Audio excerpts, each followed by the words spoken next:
चलो हम लोग डीसी मोटर के क्वेश्चन को सॉल्व कर लेते हैं। पहला क्वेश्चन क्या कह रहा है? कह रहा है एक विद्युत मोटर संचालन के लिए विद्युत धारा के कौन से प्रभाव का उपयोग करती है। ठीक है, तो कुल मिला के ये पूछना चाह रहा है जो विद्युत मोटर होती है वो किस सिद्धांत पे काम करती है। ठीक है, वही तो बोल रहा है विद्युत धारा के कौन से प्रभाव पे काम करती है, मतलब किस सिद्धांत पे काम करता है। तो तुम्हें मालूम है डीसी मोटर विद्युत धारा के फैराडे के विद्युत चुम्बकीय प्रेरण के सिद्धांत पे काम करता है। ठीक है, तो चुम्बकीय प्रेरण यानी कि चुम्बकीय सिद्धांत पे तो कौन सा होगा? चुम्बकीय प्रभाव, आंसर हो जाएगा सी ऑप्शन। रासायनिक प्रभाव बैटरी वगैरह में होता है। ठीक है, वैद्युत स्थितिकी प्रभाव मतलब कि स्थिर वोल्टेज तो उसमें होगा नहीं। तापन का मतलब हो गया तापमान से, जैसे थायरिस्टर वगैरह हो गया तापमान पे, प्रेस वगैरह हो गया, सब जो हो गया। ठीक है, तो इस हिसाब से क्या हो जाएगा, सी ऑप्शन राइट हो जाएगा। चुम्बकीय प्रभाव पे काम करता है हमारा मोटर जो होता है वो चुम्बकीय प्रभाव पे काम करता है। ठीक है, तो फैराडे के विद्युत चुम्बकीय प्रेरण के सिद्धांत पे काम करता है। ठीक है, तो चुम्बकीय प्रभाव। चलो सेकंड नंबर क्वेश्चन पे आते हैं। सेकंड नंबर क्वेश्चन क्या कह रहा है? कह रहा है कि एक धारा प्रवाहित कुंडली, यहीं से समझ जाना चाहिए, यहीं से मालूम हो जाएगा आंसर क्या है, केवल इतनी लाइन से। बोल रहा है कि एक धारा प्रवाहित कुंडली एक चुंबकीय क्षेत्र में उपस्थित है। मतलब कि एक कुंडली है, मतलब कि जैसे मान लो हमारा ये फील्ड है। ठीक है, तो अंदर जैसे मान लो चुंबक लगे हैं और अंदर फील्ड है, चुंबक लगे तो फील्ड होगा। तो इसमें क्या है कि धारावाहिक तार जा रही है। तो तुम्हें पता है मोटर में क्या होता है, मोटर में क्या होता है, हम लोग विद्युत देते हैं, बाहर से सप्लाई देते हैं इनपुट में, और आउटपुट में हम लोग क्या करते हैं, यांत्रिक ऊर्जा लेते हैं। इसका मतलब धारा हम पहले से प्रवाहित कर रहे हैं और चुंबकीय क्षेत्र अलग से। ठीक है, मोटर में क्या होता है, अंदर हमारा क्या होता है, पोल होते हैं, तो पोल के कारण चुंबकीय क्षेत्र बनेगा। इसके बाद हम बाहर से इनपुट में धारा देते ही हैं डीसी मोटर में। ठीक है, तो वही जो है, जो अब जो तार जिससे हमने धारा दे रहे हैं डीसी मोटर में, तो वो जो तार है चुंबकीय क्षेत्र में उपस्थित हो, जब तार से धारा जो है वो चुंबकीय क्षेत्र में जाती है तो जो तार है, जो कुंडली है, वो एक बल का अनुभव करता है। ठीक है, जो एक बल का अनुभव करता है। तो वही कह रहा है कि ये जो प्रोसीजर है ये किस में है, ये जो प्रोसीजर वो किस में होता है, डीसी मोटर में होता है, दिश धारा उत्पादक में होता है, डायनेमो में होता है, कि प्रत्यावर्ती धारा उत्पादक में होता है। तो प्रत्यावर्ती धारा उत्पादक ये तो ख़त्म हो गया, एसी की बात कर रहा है वो। ठीक है, इसके बाद ये ऐसे क्वेश्चन, अभी तो तुम पर्टिकुलर डीसी मोटर में लगा रहो, जब मिक्स क्वेश्चन आ जाएगा तो दिमाग खा सकता है, गलत कर सकते हो क्वेश्चन। डायनमो सेल वगैरह होता है, हटा दो उसको। दिस धारा उत्पादक मतलब डीसी उत्पादन करने के लिए, ये भी ख़त्म हो गया। डीसी मोटर में होता है ऐसा। ठीक है, क्योंकि डीसी मोटर में ही हम इनपुट में क्या देते हैं, धारा देते हैं, और अंदर एक चुंबकीय फील्ड है ये हमारा। ठीक है, तो इसका आंसर क्या हो जाएगा, दूसरे का ए ऑप्शन राइट हो जाएगा। ठीक है, चलो तीसरे नंबर क्वेश्चन पे चलते हैं। तीसरा नंबर क्वेश्चन क्या कह रहा है? तीसरा नंबर क्वेश्चन कह रहा है कि विद्युत ऊर्जा को यांत्रिक ऊर्जा में परिवर्तित करने के लिए किसका उपयोग किया जाता है? तो बिल्कुल बता दोगे, विद्युत ऊर्जा को यांत्रिक ऊर्जा में परिवर्तित करने के लिए किसका उपयोग किया जाता है? डीसी मोटर का यूज किया जाता है। ठीक है, विद्युत ऊर्जा को यांत्रिक ऊर्जा में डीसी विद्युत धारा मोटर या डीसी मोटर के द्वारा किया जाता है। ठीक है, चलो नेक्स्ट क्वेश्चन पे आते हैं। अगला क्वेश्चन कह रहा है कि डीसी मोटर का प्रारंभिक प्रतिरोध आमतौर पर कितना होता है, और डीसी मोटर का शुरुआती प्रतिरोध मतलब प्रारंभिक प्रतिरोध जो है वो कितना होता है डीसी मोटर का। ठीक है, तो डीसी मोटर का प्रारंभिक प्रतिरोध हमको बताना है कितना होगा। ठीक है, तो देखो डीसी मोटर का प्रारंभिक प्रतिरोध कहाँ पे होगा, आर्मेचर का जो प्रतिरोध होगा, मोटर है, ठीक है, इसमें आर्मेचर ही तो करेगा। ठीक है, आर्मेचर में ही प्रतिरोध होता है हमारा। तो हमें मालूम है जो आर्मेचर का जो प्रतिरोध होता है वो कितना होता है। डीसी जनरेटर जब पढ़ाया था तो वहाँ पे हमने बताया भी था कि आर्मेचर का प्रतिरोध कितना होता है, 1 ओम या 1 ओम से कम होता है। ठीक है, आर्मेचर का जो प्रतिरोध होता है वो हमारा कितना होता है, 1 ओम या फिर 1 ओम से कम होता है आर्मेचर का प्रतिरोध। तो कह रहा है कि डीसी मोटर का प्रारंभिक प्रतिरोध आमतौर पर कितना होता है, और डीसी मोटर का शुरुआती मतलब प्रारंभिक प्रतिरोध कितना होता है, तो 1 ओम या 1 ओम से कम होता है। ठीक है, और प्रतिरोध का मतलब कहाँ से है, आर्मेचर के प्रतिरोध से है। किससे मतलब है हमको, आर्मेचर के प्रतिरोध से मतलब है। तो आर्मेचर का प्रतिरोध क्या होता है, 1 ओम यानी कम होता है। और हम लोगों ने बताया भी था कम से कम आर्मेचर प्रतिरोध रखेंगे, कम से कम आर्मेचर प्रतिरोध रखेंगे जिससे कि ज़्यादा से ज़्यादा धारा हमारी अंदर जा सके। ठीक है, तो स्टार्टिंग में क्या होता है, आर्मेचर का प्रतिरोध बहुत कम होता है, तो इसलिए प्रारंभिक प्रतिरोध भी डीसी मोटर का क्या होगा, बहुत कम होगा। तो सी ऑप्शन इसका राइट हो जाएगा। ठीक है, इसका सी ऑप्शन राइट हो जाएगा। ठीक है, इसके बाद देखो इस बुक के ऊपर ही देखो जगह होगी, तो वहाँ पर डाल लो 4 नंबर, ठीक है। और एक लैंग्वेज लिखो, मैं लिखा रहा हूँ। डीसी मोटर, डीसी मोटर में जो आर्मेचर होता है, डीसी मोटर में जो आर्मेचर होता है, आर्मेचर का प्रतिरोध 1 ओम से कम होना चाहिए, 1 ओम से कम होना चाहिए, ठीक है। इसके बाद एक लाइन और लिखो, स्टार्टिंग में डीसी मोटर का प्रारंभिक प्रतिरोध बहुत कम होता है। स्टार्टिंग में डीसी मोटर का प्रारंभिक प्रतिरोध बहुत कम होता है। स्टार्टिंग में डीसी मोटर का प्रारंभिक प्रतिरोध बहुत कम होता है, जिससे धारा ज़्यादा होगी। प्रतिरोध कम है तो धारा भी ज़्यादा होगी, जिससे धारा ज़्यादा होगी। तो इससे बचने के लिए हम लोग क्या करते हैं, आर्मेचर के सीरीज में रियोस्टेट लगाते हैं, ठीक है। अब ये जो लैंग्वेज लिखाई है, इस लैंग्वेज से एक क्वेश्चन आगे है, कम से कम 10-12 क्वेश्चनों के बाद आएगा क्वेश्चन, तो मैं बताऊंगा तुमको कि 4th नंबर क्वेश्चन में लैंग्वेज लिखाई थी, इसी से रिलेटेड है क्वेश्चन। तो देखो, प्रारंभिक प्रतिरोध आर्मेचर का जो होगा प्रतिरोध बहुत कम होगा, तो धारा भी क्या आएगी, ज़्यादा जाएगी। जब धारा जाएगी स्टार्टिंग में, जब धारा ज़्यादा जाएगी, तो धारा अगर ज़्यादा जाएगी तो हमारी वाइंडिंग जल सकती है। इसीलिए हम लोग क्या करते हैं, आर्मेचर के सीरीज में रियोस्टेट लगा देते हैं। और जैसे जैसे हम लोड मतलब अपना मोटर स्टार्ट होता जाएगा, ठीक है। तो अब देखो कहाँ से क्वेश्चन था। देखो इतनी लैंग्वेज तुमने लिख ली, स्टार्टिंग में डीसी मोटर का प्रारंभिक प्रतिरोध बहुत कम होता है, जिससे धारा ज़्यादा होती है। तो इससे बचने के लिए आर्मेचर के सीरीज में रियोस्टेट लगाते हैं।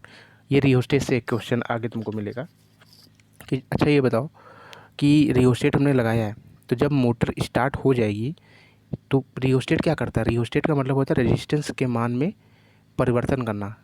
तो स्टार्टिंग में हमको रेजिस्टेंस ज़्यादा चाहिए, तो रियोस्टेट में ज़्यादा सेट कर देंगे। इसके बाद धीरे धीरे रियोस्टेट के मान को कम करते जाते हैं, धीरे धीरे रेजिस्टेंस के मान को कम करते जाते हैं। और एक समय जब पूरी मोटर स्टार्ट हो जाती है तो रेजिस्टेंस का मान 0 हो जाता है एक तरह से। तो इसी से एक क्वेश्चन आगे तुमको मिलेगा, तब हम बताएंगे और डिटेल में। बाकी अब जो हमने और कॉन्सेप्ट बता दिया, इससे तुम आंसर निकाल सकते हो उस क्वेश्चन का, ठीक है।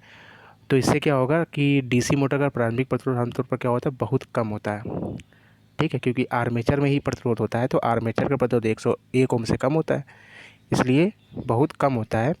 तो इसको बढ़ाने के लिए हम क्या करेंगे, आर्मेचर के प्रतिरोध को बढ़ाने के लिए हम लोग क्या कर देंगे, आर्मेचर के सीरीज में रियोस्टेट लगाते हैं, ठीक है। चलो 5th नंबर क्वेश्चन पे आते हैं। 5th नंबर क्वेश्चन क्या है कि एक चुंबकीय क्षेत्र में एक सुचालक के घूर्णन द्वारा प्रेरित ईएमएफ कैसा होता है। तो एक चुंबकीय क्षेत्र में यानी कि मैग्नेटिक फील्ड में, सुचालक मतलब चालक तार की बात हो रही है। एक मैग्नेटिक क्षेत्र में चालक यानी तार के घूर्णन द्वारा जो प्रेरित ईएमएफ होता है वो कैसा होता है। घूर्णन से प्राप्त हो रहा है, किससे प्राप्त हो रहा है, घूर्णन यानी कि रोटेशन से प्राप्त हो रहा है। तो जो ईएमएफ होगा वो भी कैसा होगा, घूर्णन वाला ही होगा, ठीक है। ये क्वेश्चन पहले भी आ चुके हैं, बहुत जगह में आ चुका है, ट्रांसफार्मर में भी आ चुका है शायद, और अल्टरनेटर में भी शायद आ चुका होगा, बहुत जगह। मतलब ये सब मशीनें ऐसे हैं कि एक दूसरे से क्वेश्चन लड़ते रहते हैं, रिपीटेड होते रहते हैं बहुत सारे, ठीक है। तो घूर्णन के द्वारा हमको अगर ईएमएफ मिल रहा है तो ईएमएफ भी कैसा होगा, घूर्णन वाला ही होगा। कैसा होगा, घूर्णन मतलब कि गतिशील वाला होगा, क्योंकि रोटेट करके मिल रहा है तो गति कर रहा है ना ये। तो जो प्रेरित ईएमएफ होगा वो हमारा कैसा होगा, गतिशील होगा, ठीक है। और इस प्रेरित ईएमएफ यानी कि इस गतिशील ईएमएफ का जो फॉर्मूला क्या होता है, ई बराबर होता है BLV sin थीटा। याद कर लो, इस फॉर्मूले से बहुत सारे क्वेश्चन सॉल्व होते हैं, ठीक है।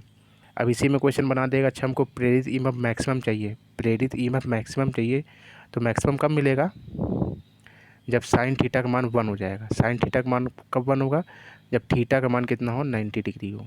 जब थीटा का मान 90 डिग्री हो तब हमको जो ईएमएफ है वो क्या मिल जाएगा, मैक्सिमम मिलेगा, ठीक है। तब हमारा ईएमएफ जो है मैक्सिमम मिलेगा।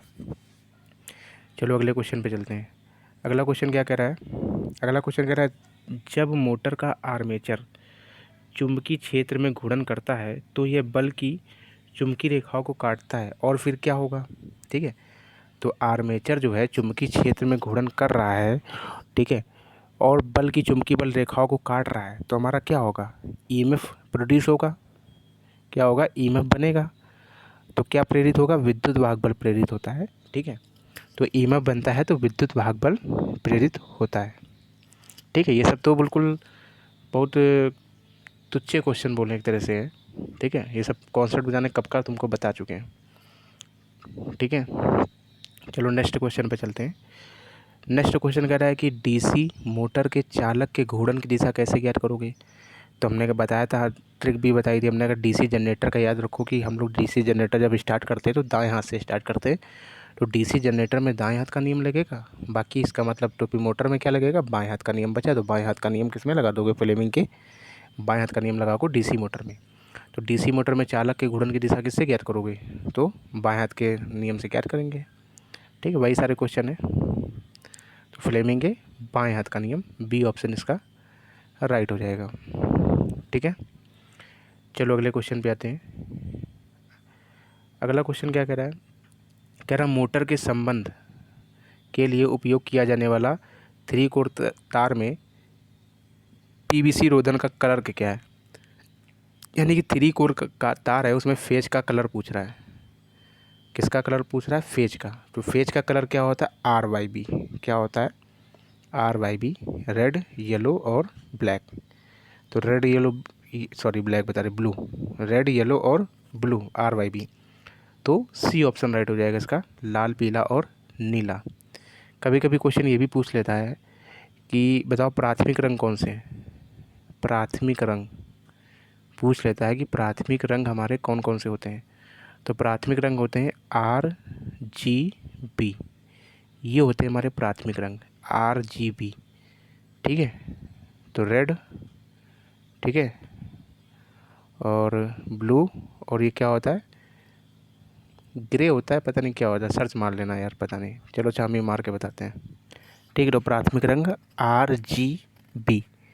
तो R से क्या होगा, रेड, G से ग्रीन और B से ब्लू, ये प्राथमिक रंग होते हैं। और फेज का याद रखना RYB। ठीक है, तो दोनों एक साथ याद कर लेना, RYB, और प्राथमिक रंग के लिए RGB। ठीक है, चलो ये हो गया 8वां नंबर क्वेश्चन। अब बात करते हैं तो इसके हिसाब से क्या आंसर हो जाएगा, सी ऑप्शन राइट हो जाएगा। ठीक है, चलो अगले क्वेश्चन पे चलते हैं। अगला क्वेश्चन बहुत ही अच्छा क्वेश्चन है और बहुत बार पूछा जाता है क्वेश्चन। अब कह रहा है कि 230 वोल्ट की डीसी मोटर है, यानी कि एक मोटर थी, वो डीसी के लिए सूटेबल थी, 230 वोल्ट के डीसी मोटर के लिए चलाने के लिए होती है वो। तो यदि 230 वोल्ट डीसी मोटर को 230 वोल्ट एसी सप्लाई से जोड़ दिया जाए तो क्या होगा। ठीक है, तुम्हें मालूम है डीसी हमारी बिल्कुल सीधी चलती है और एसी जो होती है हमारी क्या होती है, नाचते गाते चलती है।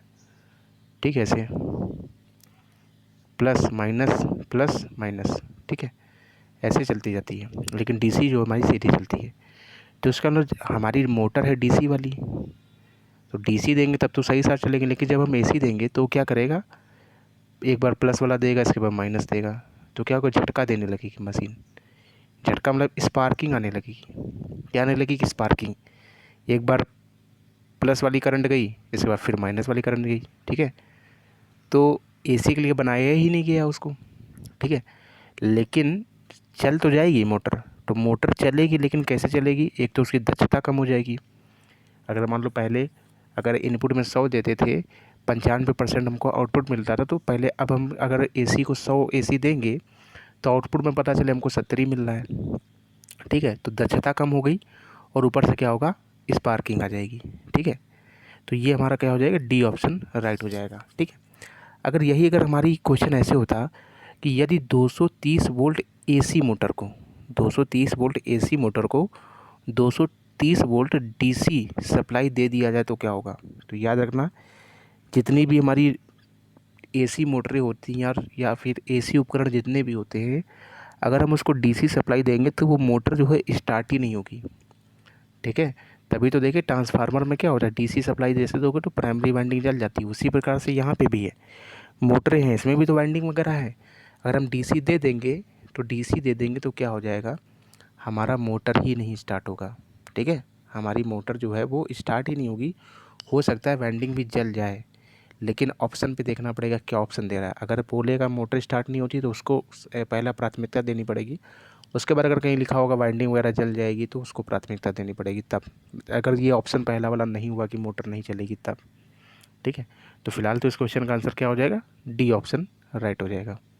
ठीक है, चलो अगले क्वेश्चन पे चलते हैं। अगला क्वेश्चन क्या कर रहा है, कह रहा है फ्लेमिंग के बाएं हाथ के नियम में बीच की उंगली क्या दर्शाती है। तो बाएं हाथ के नियम में हमने बताया FBI, याद रखो FBI। फ्लेमिंग के बाएं हाथ का नियम जहाँ पे लिखा हुआ है कॉपी में वहाँ लिख लो FBI। ठीक है, तो फ्लेमिंग के बाएं हाथ के नियम से FBI, एफ क्या हो जाएगा, अंगूठे के लिए हमारा क्या हो जाएगा, फोर्स के बारे में बताएगा। ठीक है, ये क्या होगा, फ्लक्स के बारे में बताएगा, और ये क्या हो जाएगा, धारा के बारे में बताएगा। ठीक है, तो FBI। ठीक है, क्योंकि फ्लक्स को बी से प्रदर्शित करते हैं। ठीक है, वैसे तो फ्लक्स को फाई से प्रदर्शित करते हैं। ठीक है, लेकिन बी से भी एक प्रदर्शित करते हैं, हम लोगों ने पढ़ा था उसमें चुंबक वाले चैप्टर में, तो इसलिए FBI लिखा हुआ है। तो फोर्स की दिशा ये अंगूठा दर्शाएगा, ये हमारी फोर फिंगर यानी कि उसके अंगूठे के बगल वाली उंगली, और जो आई है वो हमारी बीच वाली उंगली दर्शाएगी। ठीक है, तो याद रखना FBI। ठीक है, तो वही देखो कह रहा है फ्लेमिंग के बाएं हाथ के नियम के साथ जब तर्जनी उंगली फील्ड को दर्शाती है, ठीक है, और या फ्लक्स की दिशा की ओर इशारा करती है, तब बीच की उंगली निम्नलिखित में से किसका इशारा होगा। बीच की उंगली का मतलब ये हो गया पहले अंगूठे, उसके बाद में, और उसके बाद में जो उंगली है। ठीक है, 90 डिग्री पे तीनों आपस में होती हैं पहली बात तो। ठीक है, देखो इस तरह से वो पूछना चाह रहा है। ये देखो हमारा बायां हाथ है, ठीक है, इस तरह से।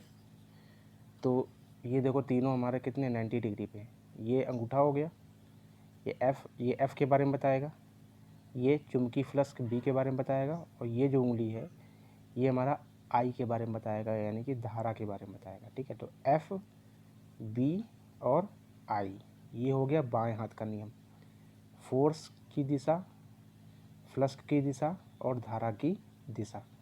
तो ये वाली जो उंगली है, ये उंगली क्या है, अंगूठा हो गया। ठीक है, इसके बाद ये वाली जो उंगली है इसको क्या बोलते हैं, तर्जनी बोलते हैं, और ये वाली जो उंगली है उसको क्या बोलते हैं, मध्य उंगली बोलते हैं। ठीक है, तो फिर क्या बोल रहा था इसमें, तो क्वेश्चन ये पूछ रहा था कि फ्लेमिंग के बाएं हाथ में बीच की उंगली जो है, बीच की उंगली यानी कि जो बीच वाली उंगली थी जो हमने बताया बीच वाली उंगली, तो ये क्या दिखाएगा, तो FBI यानी कि धारा के बारे में बताएगा। तो कंडक्टर से होकर प्रवाहित होने वाली धारा के बारे में बताता है। ठीक है, इसके बाद बात करते हैं 11 नंबर क्वेश्चन की। 11 नंबर क्वेश्चन पे आते हैं। 11 नंबर क्वेश्चन क्या कह रहा है कि फ्लेमिंग के बाएं हाथ का नियम क्या बताता है। फ्लेमिंग के बाएं हाथ का नियम क्या बताता है, तो फ्लेमिंग के बाएं हाथ का नियम क्या बताता है, स्पेशल हमने लिखवाया था इसको। ठीक है, जो फ्लेमिंग के बाएं हाथ का नियम है उसमें लिखाया था कि मोटर की गति की दिशा बताता है। क्या बताता है, मोटर की गति की दिशा बताता है। तो फ्लेमिंग के बाएं हाथ का नियम क्या ज्ञात करने के लिए किया जाता है, मोटर की गति की दिशा ज्ञात करने के लिए किया जाता है। इतना सोचो, DC मोटर है तो मतलब हमने इसको इनपुट में दिया हुआ है, मोटर है मतलब हमने इसको इनपुट में सप्लाई दी हुई है। तो सप्लाई दी हुई है तो इसका मतलब अंदर क्या होगा, रोटेशन वाला पार्ट चलेगा। अंदर रोटेशन वाला पार्ट चलेगा यानी कि वही मोटर की गति, यानी मोटर घूमेगी तो उसी की गति की दिशा ज्ञात करोगे। ठीक है ना, ऐसे भी याद कर सकते हो अगर रट्टाफिकेशन नहीं है तो। ठीक है, तो इस नियम के द्वारा क्या करते हैं, मोटर की गति की दिशा ज्ञात करते हैं। तो मोटर की गति की दिशा, तो मोटर की गति की दिशा कहाँ पे आ रहा है देखो, तो मोटर में क्या होंगे, चालक तारे होंगी। मोटर में क्या होगा, चालक तार होगी, तो चालक की दिशा ज्ञात करोगे। तो चालक की गति की दिशा ज्ञात करने के लिए किया जाता है। ठीक है, मोटर की गति बोलो या फिर चालक की गति बोलो। ठीक है, चलो अब हम बात करते हैं 12 नंबर क्वेश्चन की। 12 नंबर क्वेश्चन क्या कह 12 नंबर क्वेश्चन कह रहा है कि फ्लेमिंग के बाएं हाथ का नियम किस में लगाओगे। परिणामित में लगाओगे, दिश धारा मोटर में लगाओगे, दिश धारा जनित में, कि प्रत्यावर्तित धारा में लगाओगे। प्रत्यावर्तित मतलब कि अल्टरनेटर में लगाओगे। प्रत्यावर्तित का मतलब समझ रहे हो, अल्टरनेटर। ठीक है, तो किस में लगाओगे, तो फ्लेमिंग के बाएं हाथ का नियम लोग मोटर में लगाते हैं तो DC मोटर में लगाएंगे। ठीक है, चलो बात करते हैं 13 नंबर क्वेश्चन की। कह रहा है कि अब देखो वही पूछ लिया, फ्लेमिंग के बाएं हाथ का नियम है, कौन क्या क्या दर्शाता है, तो हमने बताया FBI, फोर्स, अंगूठा फोर्स दिखाएगा, फोर्स की गति। B क्या होगा, चुंबकीय क्षेत्र दिखाएगा, ठीक है। और I क्या हो जाएगा, धारा को बताएगा, ठीक है। तो अंगूठा गति को दर्शाएगा, तर्जनी बीच वाली उंगली चुंबकीय क्षेत्र को दर्शाएगा, ठीक है। और जो मध्य वाली उंगली है वो क्या दर्शाएगा, धारा को दर्शाएगा, ठीक है। अब हम बात करते हैं 14 नंबर क्वेश्चन की। 14 नंबर क्वेश्चन क्या कह रहा है, कह रहा है फ्लेमिंग के बाएं हाथ का नियम किनके बीच संबंध बताता है, FBI, ठीक है। तो फोर्स, धारा और फ्लक्स की दिशा, C ऑप्शन राइट हो जाएगा। अगले क्वेश्चन पे चलते हैं। अगला क्वेश्चन कह रहा है कि DC मोटर के लिए निम्न में से कौन सा घटक आवश्यक है, ठीक है। मतलब DC मोटर में क्या चीज़ बहुत ही ज़्यादा ज़रूरी है। स्लिप रिंग तो हम लोग AC मोटरों के लिए यूज करते थे, जैसे अल्टरनेटर में स्लिप रिंग का ही तो यूज करते थे, तो स्लिप रिंग तो होगा नहीं। वाइंडिंग तो यह सब में होता है, DC जनरेटर में भी होता है, मोटर में भी होता है, अल्टरनेटर में भी होता है, तो ये तो कोई ज़्यादा ज़रूरी नहीं है। कम्यूटेटर अगर नहीं होगा तो दिक्कत हो जाएगी हमको, आर्मेचर तो होता ही है। तो सबसे ज़्यादा इंपॉर्टेंट क्या है, कम्यूटेटर की। आर्मेचर तो देखो हमारा अल्टरनेटर में भी होता है, उसमें हमारा DC जनरेटर में भी होता है और DC मोटर में भी होता है, तो आर्मेचर तो होता है। लेकिन जो कम्यूटेटर होता है, कम्यूटेटर बड़ा इंपॉर्टेंट है, ठीक है, क्योंकि अल्टरनेटर में कम्यूटेटर नहीं होता है, ठीक है। तो कम्यूटेटर, तो मोटर का कौन सा भाग इस भाग की पुष्टि करता है कि यह एक DC मोटर है, तो कम्यूटेटर पुष्टि करता है। क्यों, क्योंकि कम्यूटेटर का काम ही क्या होता है, AC को DC में बदलना। कम्यूटेटर का काम क्या होता है, AC को DC में बदलना। अब हमने बताया था कि प्राइम मूवर घूमने के बाद हमेशा AC उत्पन्न करता है, तो हमको चाहिए हमारा मोटर कैसा है, DC, तो हमको आवश्यकता पड़ेगी DC की, हमको आवश्यकता पड़ेगी DC की। तो DC में कौन बदलेगा, DC में बदलेगा हमारा ये कम्यूटेटर। इसलिए मतलब कम्यूटेटर जो पार्ट है वो इम्पॉर्टेंट है DC मोटर के लिए। तो वही कह रहा है कि इसमें से कौन सा घटक है जो बहुत ही आवश्यक है मोटरों के लिए, ठीक है। जनरेटर भी बोलता है तो उसके लिए भी कम्यूटेटर होता है, ठीक है। तो मोटर का कौन सा भाग इस भाग की पुष्टि करता है कि यह एक DC मोटर है, तो कम्यूटेटर देख के पहचान पाओगे कि हाँ ये DC मोटर है, ठीक है, कि AC मोटर है, ठीक है। तो स्लिप रिंग जिसमें लगी होगी वो AC मोटर होगी, और जिसमें कम्यूटेटर लगा होगा वो हमारी DC मोटर होती है। तो 15 का क्या हो जाएगा, B ऑप्शन राइट हो जाएगा, ठीक है। अब देखो हाँ, एक देखो और, फ्लेमिंग के जो दाएं हाथ का नियम होता है वो क्या ज्ञात करता है, विद्युत वाहक बल की दिशा ज्ञात करता है, और इससे क्या करते हैं, मोटर की गति ज्ञात करते हैं। क्योंकि हमने सोचो जरा, अब देखो ये रट्टाफिकेशन नहीं, बिल्कुल कॉन्सेप्ट बता रहे हैं तुमको। जैसे दाएं हाथ का जो नियम होता है, हम लोग क्या करते हैं, जनरेटर को क्या करते हैं, अपने हाथ से स्टार्ट करते हैं, उसको हम लोग तेल वगैरह देते हैं, डीजल वगैरह देते हैं। तो हमने स्टार्ट किया, स्टार्ट क्यों किया, हमने स्टार्ट क्यों किया, सोचो जरा, DC जनरेटर है, जनरेटर को स्टार्ट क्यों करते हैं, तेल वगैरह डाल के स्टार्ट करते हैं ताकि हमारी जो है लाइटें वगैरह जल जाए। तो इसका मतलब क्या उत्पन्न हुआ, उसमें EMF उत्पन्न हुआ, विद्युत वाहक बल उत्पन्न हुआ। तो फिर DC मोटर से क्या तो फिर फ्लेमिंग के दाएं हाथ के नियम से क्या ज्ञात किया जाता है, फ्लेमिंग के दाएं हाथ का जो नियम है उससे हम लोग विद्युत वाहक बल की दिशा को ज्ञात करते हैं, ठीक है। दोनों के कॉन्सेप्ट बता दिए, रट्टाफिकेशन भी नहीं रहेगा। चलो बात करते हैं 16 नंबर क्वेश्चन की। 16 नंबर क्वेश्चन, 16 नंबर क्वेश्चन क्या कह रहा है, कह रहा है कि कम्यूटेटर में प्रयुक्त होता है, कम्यूटेटर मतलब किसके लिए यूज होता है ये पूछ रहा है। सिंगल फेज प्रेरण मोटर, तो प्रेरण इंडक्शन तो खत्म ही कर दो, इंडक्शन की बात ही ना करो यहाँ पे, यहाँ भी इंडक्शन की बात हो रही है। अब brushless DC motor, brushless DC motor मतलब कि DC मोटर में ब्रश ही ना हो, ख़त्म करो इसको भी, ब्रश तो होना चाहिए, ना तो भी आउटपुट किससे लोगे। अब देखो कम्यूटेटर प्रयुक्त किस में होता है, DC मोटर में, तो DC मोटर में भी बताए थे तुमको कि DC मोटर में कम्यूटेटर का यूज करेंगे, क्योंकि AC उत्पन्न होगा तो उसको DC हमको चाहिए, तो इसलिए DC बनाने के लिए कौन काम में आएगा, कम्यूटेटर आएगा, ठीक है। इसके बाद बात करते हैं 17 नंबर क्वेश्चन की। बहुत क्वेश्चन गलत हो जाता है लोगों से ये, क्योंकि हमने पढ़ा है कि कम्यूटेटर जो है AC को DC में बदलता है और DC को AC में भी बदलता है, ये चीज़ हमने बताई थी, ठीक है। कम्यूटेटर जो होता है वो AC को DC में भी बदलता है और DC को AC में भी बदलता है। तो AC को DC में कब बदलेगा, AC को DC में, AC को DC में, AC टू DC किस में बदलेगा, जनरेटर में बदलेगा। इसको भी रट नहीं सकते हो, मतलब इसको भी तुम कॉन्सेप्ट से पढ़ सकते हो। अब देखो AC को DC में बदलेगा कहाँ, जनरेटर में जो है कम्यूटेटर जो है AC को DC में बदलेगा, कैसे, जब हम जनरेटर स्टार्ट करते हैं, घुमाते हैं, प्राइम मूवर घूमता है तो क्या होगा, एसी उत्पन्न होगी। ठीक है, और जनरेटर कैसा है, डीसी जनरेटर, तो आउटपुट में भी हम क्या लेंगे, डीसी लेंगे। तो इसलिए यहाँ पर जो कम्यूटेटर होता है वो एसी को डीसी में बदलता है। ठीक है, इसके बाद हम बात करते हैं किसकी, कम्यूटेटर की, उसके मोटर की बात करते हैं।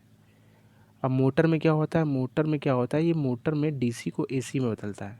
मोटर में क्या करता है, डीसी को ये एसी में बदलता है। अब जो मोटर होती है तो उसको हम लोग इनपुट सप्लाई देते हैं, इनपुट सप्लाई में विद्युत देते हैं। और मोटर कैसी, डीसी मोटर डीसी मोटर, तो इनपुट में भी क्या देंगे, डीसी देंगे। लेकिन हमें पता है प्राइम मूवर क्या होता है, एसी पे ही काम करेगा, तो चुंबकीय फील्ड भी उत्पन्न होगा। तो फिर क्या होगा कि वो जो डीसी को है, जो हमने इनपुट में डीसी दी है, तो उसको एसी में बदलेगा कौन, कम्यूटेटर। तो इसलिए कम्यूटेटर दो प्रकार से काम करता है। लेकिन अब कहीं ऑप्शन में ना लिखा हो, जैसे कि यहाँ पे लिखा है एसी को डीसी में बदलना और डीसी को एसी में रूपांतरित करना, तो ये दोनों काम है। लेकिन अब ऑप्शन में कहीं ऐसा नहीं लिखा है कि ए और सी दोनों, तब तुमको प्राथमिकता देनी है। बात नोट करके लिख लो, हमने पहले भी बात बताई थी वैसे ये, कि जब ऐसा क्वेश्चन फंस जाए तो हमेशा बस याद रखो कि एसी को डीसी में बदलता है कम्यूटेटर, एसी टू डीसी। ठीक है, तो हमेशा क्या देंगे हम लोग आंसर, एसी को डीसी में। तो इस क्वेश्चन का आंसर क्या हो जाएगा, ए ऑप्शन हो जाएगा, एसी को डीसी में रूपांतरित करता है। ठीक है, चलो अगले क्वेश्चन पे आते हैं, 18 नंबर क्वेश्चन पे। 18 नंबर क्वेश्चन कह रहा है, निम्नलिखित में से क्या सॉफ्ट को उसकी जगह पर रखता है।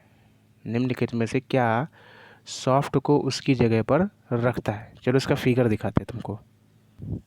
देखो ये हमारा फिगर है किसका, डीसी मोटर का। ठीक है, तो देखो ये हमारा क्या फ्रेम है।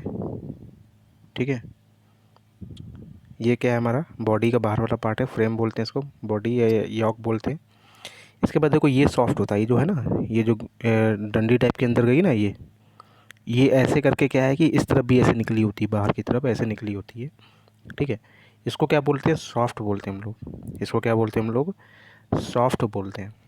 ठीक है, ये सॉफ्ट क्या होता है, देखो ये देखो, तुम्हें ऐसा लग रहा होगा ये रोटेट करता है ऐसे ऐसे। ठीक है, ये घूमता है अंदर अंदर।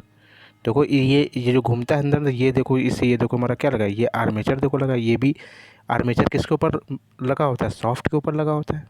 देखो ना, जो आर्मेचर है, ये जो आर्मेचर जो है ना, ये स्लॉट जो बने हुए हैं, ठीक है, ये आर्मेचर किसके ऊपर लगा हुआ है, सॉफ्ट के ऊपर। जब सॉफ्ट घूमेगा तो हमारा आर्मेचर भी क्या करता है, रोटेट करता है। ठीक है, इसके बाद ये देखो स्टेटर है। स्टेटर देखो बॉडी के जो फ्रेम है ना, बॉडी के इसी के नीचे देखो स्टेटर होता है। ठीक है, तो चुंबकीय बल रेखाएं बनती हैं इसी के अंदर का। ठीक है, ये हमारे ब्रश होते हैं, यहाँ से हम लोग आउटपुट लेते हैं बाहर। और यहाँ पे देखो इधर ये जो है ना, ये कम्यूटेटर होता है। कम्यूटेटर की आवश्यकता हमको कहाँ पड़ेगी, बाहर के लिए पड़ेगी। ठीक है, तो ये जो है ये हमारा होता है कम्यूटेटर। ठीक है, तो फिलहाल क्वेश्चन में क्या पूछा था हमसे, क्वेश्चन पूछा था कि कौन सा क्वेश्चन था यार, क्वेश्चन बोल रहा था कि निम्नलिखित में से क्या सॉफ्ट को उसकी जगह पर रखता है। ठीक है, तो सॉफ्ट को उसकी जगह पर रखता है, मतलब सॉफ्ट को हिलने नहीं देता है, तो क्या रख रहा है। ठीक है, तो देखो जो एंड प्लेट है, एंड प्लेट से क्या है, इसकी पूरी पूरी फिटिंग की गई है। ठीक है, ऐसे तो बोल सकते हो कि बेरिंग भी तो अच्छा कर रहा है। तो बियरिंग देखो ये हमारा सॉफ्ट हो गया, ये हो गया बियरिंग। बियरिंग का मतलब होता है घुमाने वाला। बियरिंग का फिगर मैंने पहले भी तुमको दिखाया था। ये हमारा होता है बियरिंग। ये क्या होता है, बियरिंग होता है, यानी कि घुमाने वाला होता है। ठीक है, तो इसको हम लोग बोलते हैं क्या, इसको हम लोग बोलते हैं बियरिंग। इसको क्या बोलते हैं हम लोग, इसको हम लोग बियरिंग बोलते हैं। ठीक है, तो बियरिंग को भी कौन संभाले हुए, एंड प्लेट। देखो इसकी फिटिंग पूरी फिनिशिंग जो है वो कहाँ, एंड प्लेट से की गई है।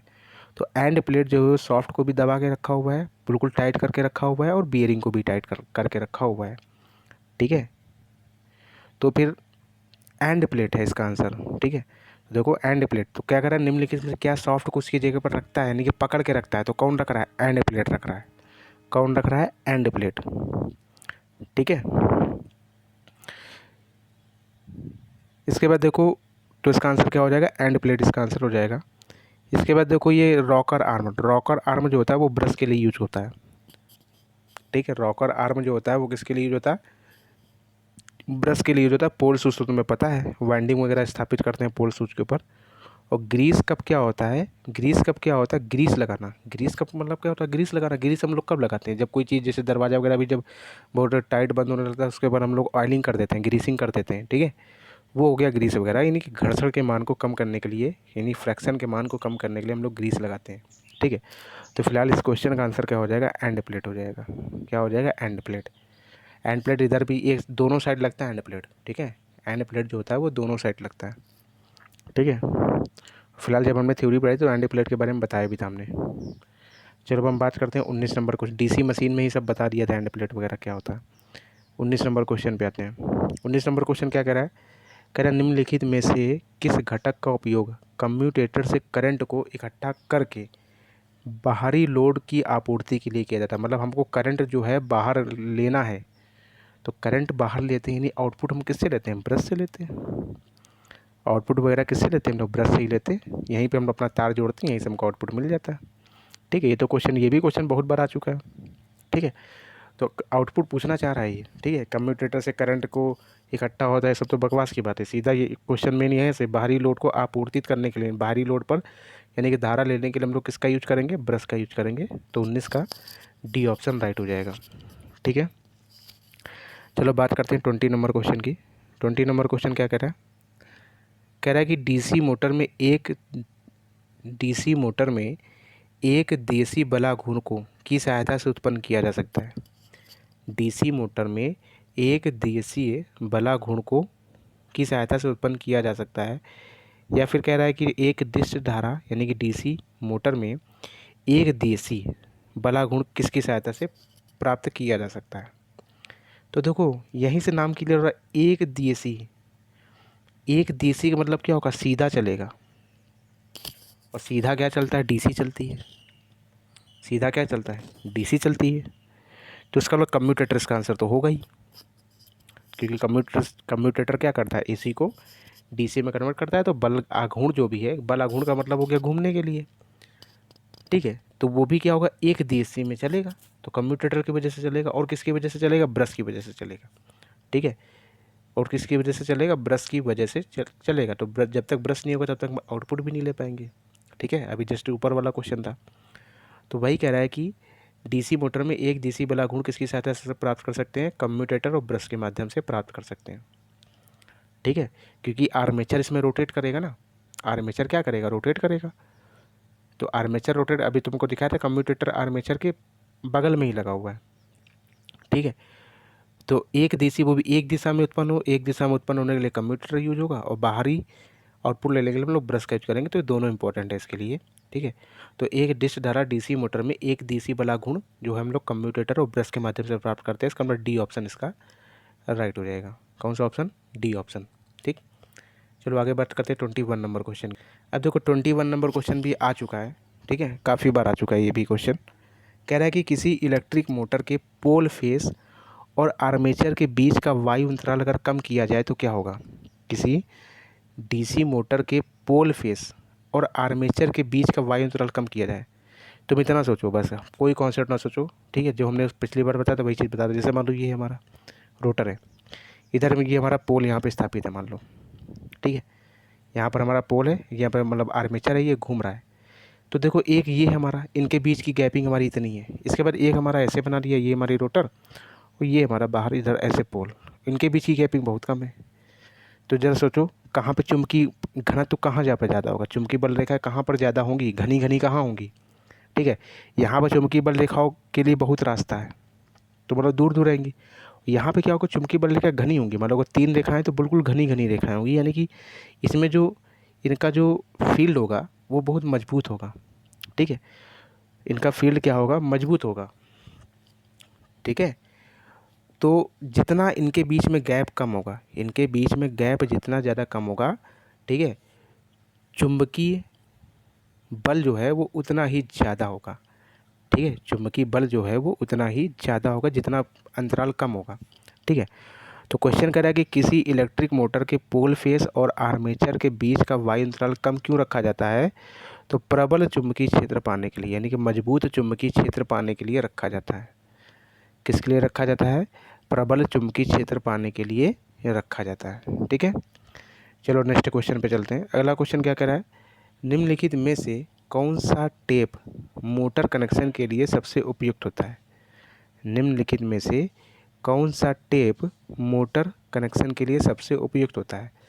मतलब टेप के बारे में जानना चाह रहा है वो। किसके बारे में जानना चाह रहा है? टेप के बारे में वो जानना चाह रहा है कि कौन सा टेप जो है हम लोग यूज करेंगे। टेप वही वाला टेप है जैसे हम लोग घर में लाइट वगैरह के लिए काला टेप वगैरह यूज करते हैं, और नोटें वगैरह फट जाती है तो सेलो टेप यूज करते हैं। तो वही कह रहा है कि मोटर का जो कनेक्शन है, जो तार वगैरह लगी हैं, तार वगैरह का जो जॉइंट खुला हुआ है, ठीक है, तो उसको मतलब कि लगाने के लिए उसमें कौन सा टेप यूज करेंगे। तो उसमें हम लोग कौन सा टेप यूज करते हैं? अब देखो, प्लास्टिक तो यूज नहीं करेंगे, प्लास्टिक टेप थोड़ी ना हुआ, रबड़ भी यूज नहीं करेंगे, कागज़ भी यूज नहीं करेंगे, ठीक है। तीनों ऑप्शन तो ऐसे कट हो गए, तो सीधा डी ऑप्शन बचा, वार्निश कैम्ब्रिक। क्या हो गया? वार्निश कैम्ब्रिक वाला टेप यूज करते हैं। कौन सा टेप यूज करेंगे? वार्निश कैम्ब्रिज वाला टेप हम लोग यूज करेंगे, ठीक है। अब देखो एक लाइन लिख लो, वार्निश कैम्ब्रिज जो होता है वो क्या करता है? तो वार्निश कैम्ब्रिज टेप जो होता है मोटर को यांत्रिक सुरक्षा प्रदान करता है। क्या मतलब हुआ इसका? तुम सोचो, यांत्रिक सुरक्षा का मतलब क्या होगा? जैसे टेप तुमने लगा दिया, अब तुम्हारा हाथ मान लो इस पर चला गया, तो तुम्हारी सुरक्षा प्रदान कर रहा है कि नहीं कर रहा है? करंट तुमको नहीं आएगा। इसके बाद यांत्रिक सुरक्षा तुम कहोगे यार ये तो यांत्रिक सुरक्षा तो तुम्हारी हो गई, मोटर की यांत्रिक सुरक्षा कैसे हुई? अब जैसे मान लो पानी वगैरह गिरना स्टार्ट हो गया, बाहर मोटरें रखी होती है, पानी वगैरह गिरेगा, अगर कनेक्शन खुला होगा तो क्या होगा? तार पूरा भीग जाएगा पानी से। उसके बाद जैसे पानी इसके नीचे जाएगा तो पानी में भी करंट आने लगेगा, ठीक है। हो सकता है कि वो पानी उसमें मशीन में चुनने लगे, पूरा मशीन में करंट आने लगे। इसलिए यांत्रिक सुरक्षा मतलब मशीन की स्वयं की सुरक्षा के लिए भी टेप उपयोगी होता है। तो ये लाइन इसका मतलब ये होगा कि तो वार्निश कैम्ब्रिज मोटर जो है यांत्रिक सुरक्षा से बचाता है, ठीक है। तथा इससे क्या होगा? लीकेज करंट भी नहीं आता। लीकेज करंट का मतलब वही जो हमने बताया, मोटर के अंदर मतलब कि जब पानी बरसेगा तो क्या होगा? करंट आ जाएगा मोटर में। तो वही कह रहा है लीकेज करंट, उसी को बोलते हैं लीकेज करंट। तो लीकेज करंट से भी बचाएगा जब टेप हमारा लग जाएगा तो, ठीक है। तो वार्निश कैम्ब्रिज मोटर को यांत्रिक सुरक्षा से बचाता है तथा इससे लीकेज करंट भी नहीं आता है, ठीक है। चलो बात करते हैं 23 नंबर क्वेश्चन की। तो इसका आंसर क्या हो जाएगा? डी ऑप्शन राइट हो जाएगा। 23 नंबर क्वेश्चन क्या कह रहा है? 23 नंबर क्वेश्चन कह रहा है कि डीसी मोटर में ब्रशों में अत्यधिक तनाव होने के कारण क्या होगा? तो तुम ही सोचो, ब्रशों में अत्यधिक तनाव, तुमको अगर हम ज़्यादा तनाव दे दें, तनाव का मतलब हो गया तुम पे बल लगाना, ठीक है। गए तुमको 4-5 थप्पड़ पेल दिए, ठीक है। अब जहाँ पे मारेंगे तो वो क्या हो जाएगा? शरीर पार्ट गर्म हो जाएगा। तुम किसी के गाल पे, एक गाल पे 4 थप्पड़ लगातार जड़ दो, गाल भी लाल हो जाएगा और वहाँ भाग जो है गर्म हो जाएगा। वही चीज़ मशीनों के लिए भी है। अब मान लो जैसे कि मान लो ऐसे था, ठीक है, ऐसे था मान लो, ये हमारे मान लो कार्बन ब्रश ऐसे लगे हुए हैं, ठीक है। तो इस पर लोड भी होगा, कुछ ना कुछ इस पर लोड भी होगा। अगर हम यही लोड अगर ज़्यादा बढ़ा दें, मान लो पहले 5 kg का लोड, अब हम 15 kg का लोड कर दें, तो ये क्या करेगा? दाब डालने लगेगा। जनरल भाषा में समझा रहा हूँ मैं। या क्या करने लगेगा? दाब डालना स्टार्ट कर देगा। जब दाब डालना स्टार्ट कर देगा, तुम सोचो ये हमारे ऐसे ब्रश लगे हैं, ठीक है, और ये जो पार्ट है ये रोटेट कर रहा है और ये तुम इधर से दाब लगा रहे हो। जब दाब ज़्यादा लगाओगे तो क्या होगा? जो कम्यूटेटर है वो क्या करेगा? गर्म होने लगेगा। कम्यूटेटर जो है वो क्या करने लगा? गर्म करने लगा। देखो फिगर से समझाते हैं वही वाला, यहाँ से समझो। ये ब्रश लगे, अब ये ब्रश जो है कम्यूटेटर के पास लगे। अब कम्यूटेटर के पास ब्रश लगे हुए, ज़्यादा दाब डालेगा। अब ये आर्मेचर तो हमारा रोटेट करेगा, तो जब रोटेट करेगा और ये ब्रश जो है ज़्यादा दाब डालेगा तो ये घूम पाएगा? कायदे से नहीं घूम पाएगा, ठीक है। अब तुम्हारे ऊपर 5 kg का लोड था, 5 kg का तुम ऊपर रखे थे कोई सामान, तो आराम से जा रहे थे। 15 kg रख दिया तो आराम से तो नहीं जा पाओगे, धीरे धीरे जाओगे। वही चीज़ यहाँ पे भी है, ब्रश इसके ऊपर लोड डाला, इसका मतलब घूमने में इसको दिक्कत होगी, तो ये चीज़ क्या हो जाएगी? गर्म होने लगेगा। जो कम्यूटेटर है वो क्या होने लगेगा? गर्म होने लगेगा। और इसकी परतें भी क्या हो जाएंगी? घिसने लगेंगी, ठीक है। परतें भी क्या हो जाएंगी? घिसने लगेंगी। अब जैसे मान लो ऊपर पंखा चल रहा है, अब पंखे के ऊपर तुम अगर हाथ से अगर पकड़ो, ठीक है, दाब डालोगे तो पंखे की स्पीड धीमी हो जाएगी। तो वही चीज़ मशीनों के लिए भी होता है, ठीक है। तो ब्रश पे अत्यधिक तनाव होगा तो क्या होगा? कम्यूटेटर गर्म हो जाएगा और ये परतें भी इसकी घिसने लगेंगी, क्योंकि हम उसको रोक रहे हैं कि घूमो नहीं, और वो घूमने का प्रयास करेगा तो पढ़ते क्या हो देखें घिसना स्टार्ट होगा, फ्रैक्शन आ जाएगा वहाँ पे। अब जहाँ पे भी फ्रैक्शन आ जाता है तो वहाँ पे घिसना चालू हो जाता है, जैसे चप्पलों के साथ होता है अपना। ज़मीन में हम लोग चलते हैं तो ग्रेविटी के कारण फ्रैक्शन आता है, ग्रेविटी नहीं होगा तो हम लोग चलते के चलते रहेंगे। ठीक है, स्पेस वगैरह में तो यही होता है ना। ठीक है, जैसे तुमने देखा होगा ब्रह्मांड में ग्रह चारों तरफ घूमते रहते हैं। ठीक है, तो क्योंकि वहाँ पे कोई ग्रेविटी नहीं है, गुरुत्वाकर्षण बल नहीं है, इसीलिए घूमते रहते हैं। तो यहाँ पर गुरुत्वाकर्षण बल है तो हम लोग क्या करते हैं, गुरुत्वाकर्षण बल के विरुद्ध काम कर रहे हैं, चल रहे हैं तो गुरुत्वाकर्षण बल लगा रहा है। हम लोग क्यों थक जाते हैं चलते चलते, इसलिए थक जाते हैं क्योंकि हम लोग किसके विरुद्ध काम कर रहे हैं, गुरुत्वाकर्षण बल के विरुद्ध काम कर रहे हैं, इसीलिए हम लोग चलते चलते थक जाते हैं। ठीक है, तो इसका ये काम हो गया। तो ये हमारा ब्रश हो गया, तो क्या करेगा, कम्यूटेटर को गर्म करेगा, और जब गर्म होगा तो क्या हो गया, परतें घिसने लगेंगी। इसी प्रकार से में चप्पल भी घिसने लगती है। ठीक है, चलो अब हम बात करते हैं 24 नंबर क्वेश्चन की। और हाँ, एक चीज़ और, अगर ये डी ऑप्शन नहीं होता, डी ऑप्शन नहीं होता तो कौन सा ऑप्शन होता। जब डी ऑप्शन नहीं होता तो क्या हो जाता, बी ऑप्शन होता। कैसे, अब कहोगे ये कैसे, देखो कैसे। अब तुम खुद बता रहे हो कि हाँ कम्यूटेटर गर्म हो जाएगा, परतें घिसने लगेंगी, और ब्रश दाब भी डाल रहा है तो कम जो आर्मेचर जो है वो पहले की स्पीड जितना घूम पाएगा, नहीं घूम पाएगा। जब आर्मेचर पहले की जितना स्पीड नहीं घूम पाएगा तो चुंबकीय बल रेखाएं भी कम निकलेंगी। जब चुंबकीय बल रेखाएं भी कम निकलेंगी यानी चुंबकीय बल रेखाओं को कम काटेगा तो हमारा जो ईएमएफ है वो भी क्या होगा, कम होगा, यानी कि वोल्टेज भी कम उत्पन्न होगा। इसलिए टर्मिनल वोल्टता भी कम हो जाती है। ठीक है, अगर डी ऑप्शन नहीं होता तो। ठीक है, तो डी ऑप्शन है, इसीलिए हम लोग प्राथमिकता डी को दे रहे हैं। ठीक है, क्योंकि सबसे मेजर पार्ट यही होगा। इसके बाद वोल्टेज में परिवर्तन पड़ेगा, थोड़ा बहुत पड़ेगा, इसलिए हम लोग अगर डी ऑप्शन नहीं होगा तब हम बी ऑप्शन पे टिक मारेंगे। ठीक है, चलो बात करते हैं अब 24 नंबर क्वेश्चन की। 24 नंबर क्वेश्चन क्या कह रहा है, 24 नंबर क्वेश्चन कह रहा है कि एक डीसी मोटर की टर्मिनल पोलरिटी को ब्रेकिंग के दौरान उल्टा कर दिया जाता है। ठीक है, तो डीसी मोटर की टर्मिनल पोलरिटी, अब डीसी मोटर है, डीसी में पॉजिटिव होता है नेगेटिव होता है।